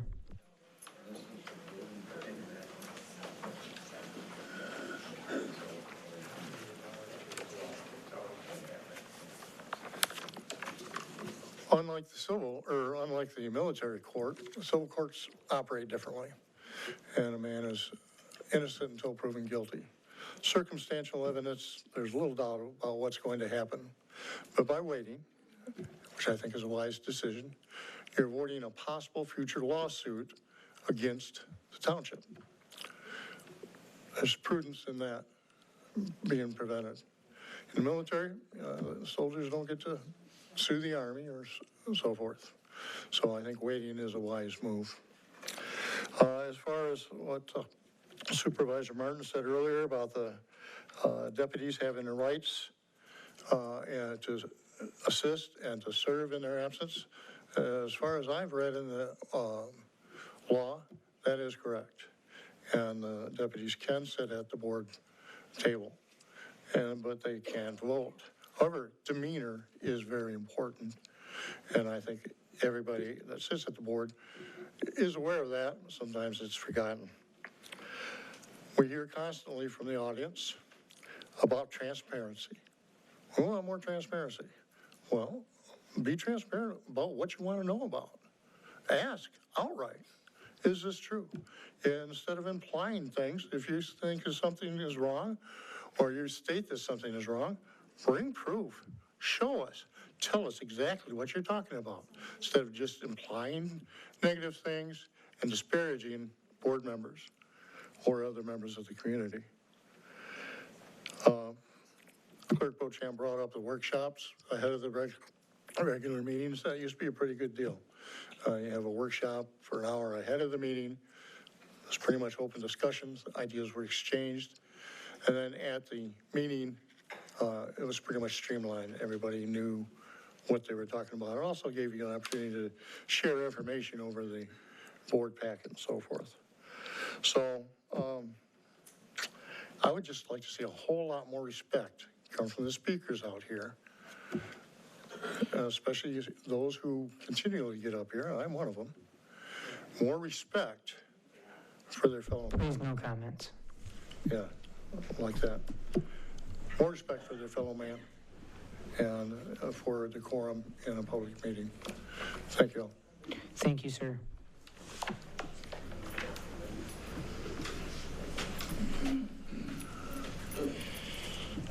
John Charlie. We actually didn't fight this meeting. It was great. You know, it was great. 1 for 1 now. Let's see if we can make it 2. A couple things. That firefighter has been with Comstock Fire for a very long time. Mistakes happen. It was a very, very, very bad mistake. Don't get me wrong there. But there was so much speculation and so many comments on Facebook and everything like that, that's not right. This guy, I don't know him personally. He used to live on ML down the road from me and everything. I used to see him all the time, used to wave, everything like that. You know, he moved, don't know where he moved to. But it's just one of those things, that is so disrespectful about the comments on Facebook. And then, he didn't want to show his face tonight to say if they want to go in closed session or not, because who knows what would happen? Who knows what people would say to him? We need to respect people. I understand he did a very, very bad mistake. Mistakes happen. Luckily, the child's okay. Luckily, he's okay and didn't crash into a tree or something. He was very, very drunk, speculating. Don't know for sure.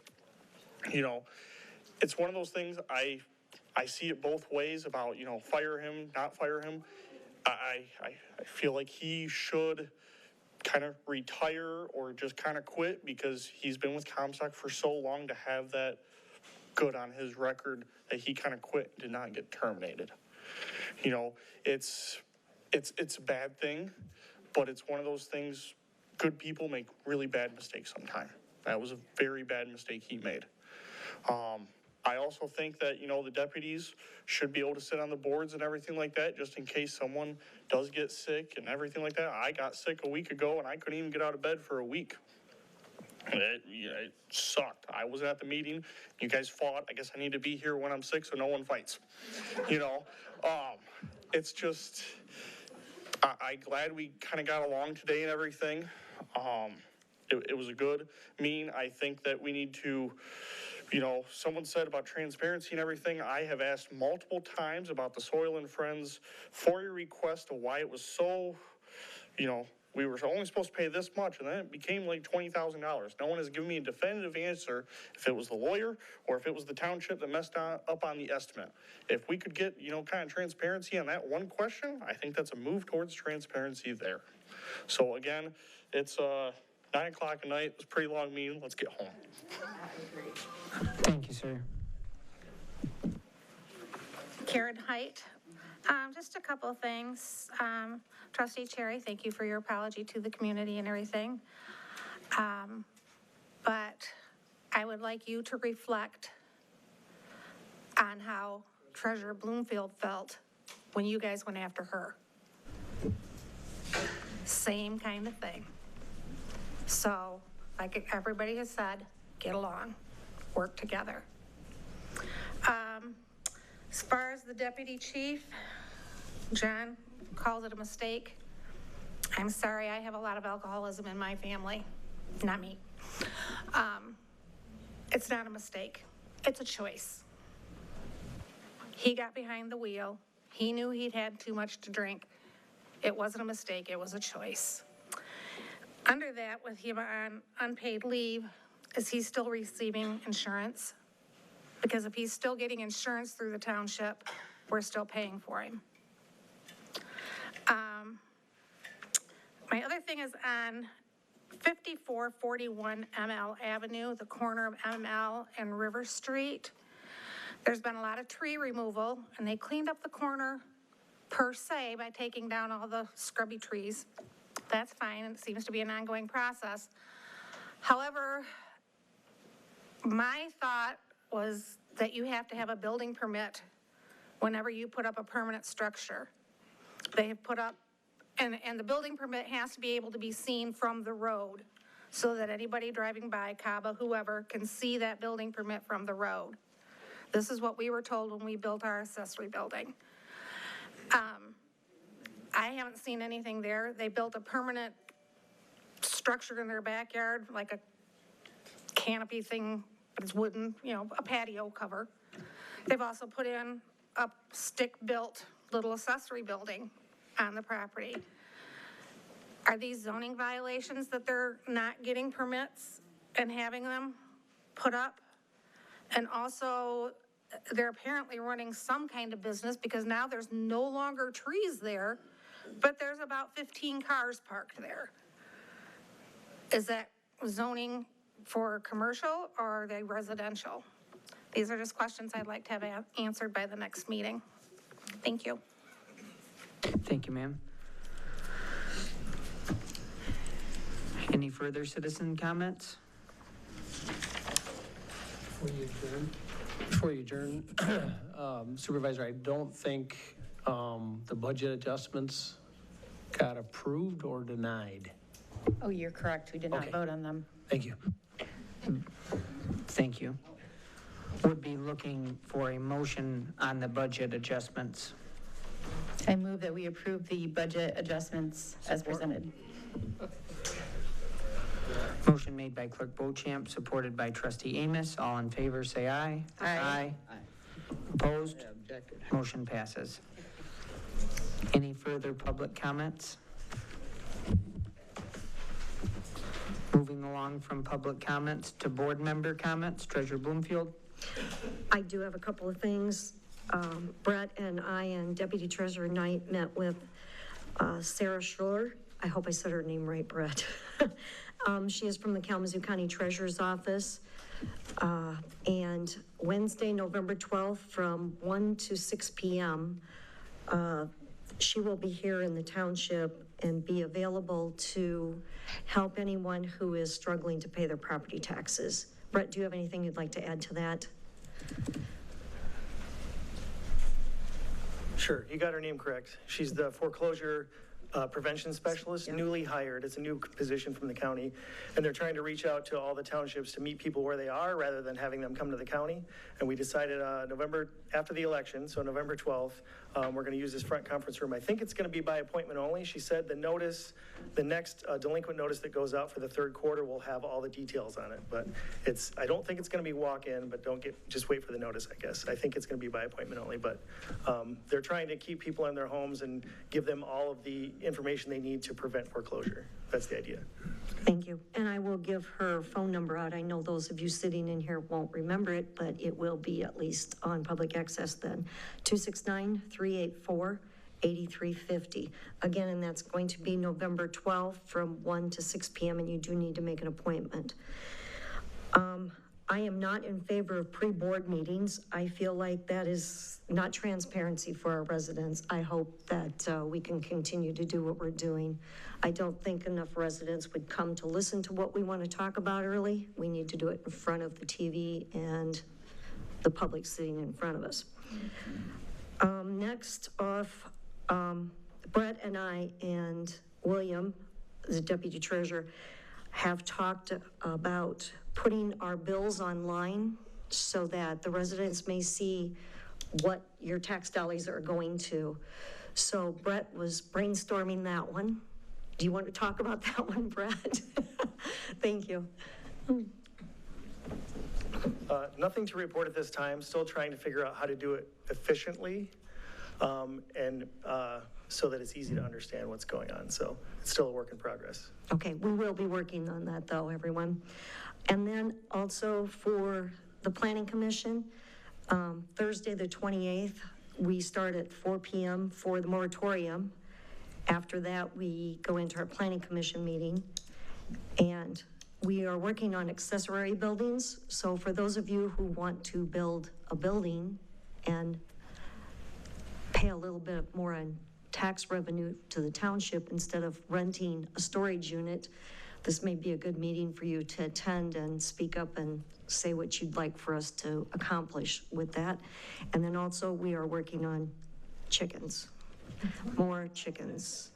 Hopefully no roosters by legal counsel. Too much for our ordinance officer to have to handle. So that's all I have. Thank you. Thank you, Treasurer Bloomfield. Trustee MacGyver? I'm all set, thank you. Clerk Beauchamp? I don't have much tonight, but I will we are going to start gearing up for the November election, so I will start talking about that a little bit more at the upcoming board meetings. Trustee Pratt? Yes, thank you. Just a couple of things here. First, earlier a gentleman asked about FOIAs, and it concerned me, and I think he's still here in the audience. I have no part when a FOIA comes in and my name's involved. I don't see it normally, and I have nothing to do with the payment issues or the routine that goes through for payment. And so I just wanted to let you know on that.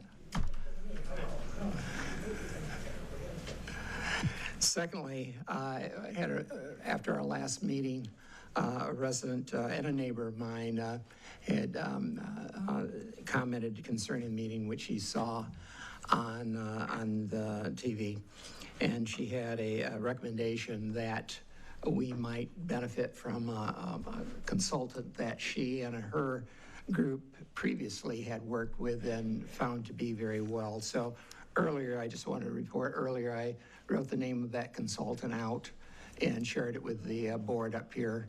And I think it would be a good means to open up more dialogue and and she found it to be very helpful and whatnot, and I believe she also sent a copy to the chair on that initially also. So anyway, that's it for me. Thank you, Trustee Pratt. Trustee Amos, do you have anything? Trustee Cherry? Sorry. That's okay. And it's just some letters of support that people have been sending in. One has come as far as Lambert, Michigan. And I'll try to condense it as much as possible. I know it's late. I'm writing this letter. Thank you for having the courage to act independently as an elected official. I especially appreciate your comments. You not blindly follow anyone. Bravo to you for that courage. As we both know, unfortunately, characteristics in currently elected officials in both parties is exceeding rare. As a state and country, we need elected officials such as yourself who follow the oath of office to best serve the needs of all of their constituents. Your actions serve as an example of how elected officials should act and make decisions. I appreciate your actions and wholeheartedly support them as a 45-year member of the Republican Party. That's just a snippet of it. I hope this letter finds all of Comstock Township well. I thank you in advance for letting this letter be read upon recognition and reflection of Township Trustee Christy Cherry. Writing on behalf of Township of Trustee Cherry, an individual has proven her compassion and obligation to Comstock since elected in the township November 5th, 2024. Trustee Cherry has upheld her dedication to think in the best interest of the township. Her actions representation of a strong, authentic person, an individual who can stand for her beliefs, someone who will not fall under pressure or rise to the occasion. Again, as an individual who stands for the Republican Party, I have witnessed Trustee Cherry display a powerful Republican political stance. Again, these, and there's more, and I'm gonna feel horrible for not reading everybody's because they did ask that they be read. But again, because of time constraints, I appreciate you taking the time to at least listen to those two. So. Thank you, Trustee Cherry. Thank you. And I would be in favor of us continuing the dialogue for a goal-setting workshop together, look at the master plan, and then as a board dream of where we want to go and get us there. This meeting is adjourned. Put them in order. Yeah.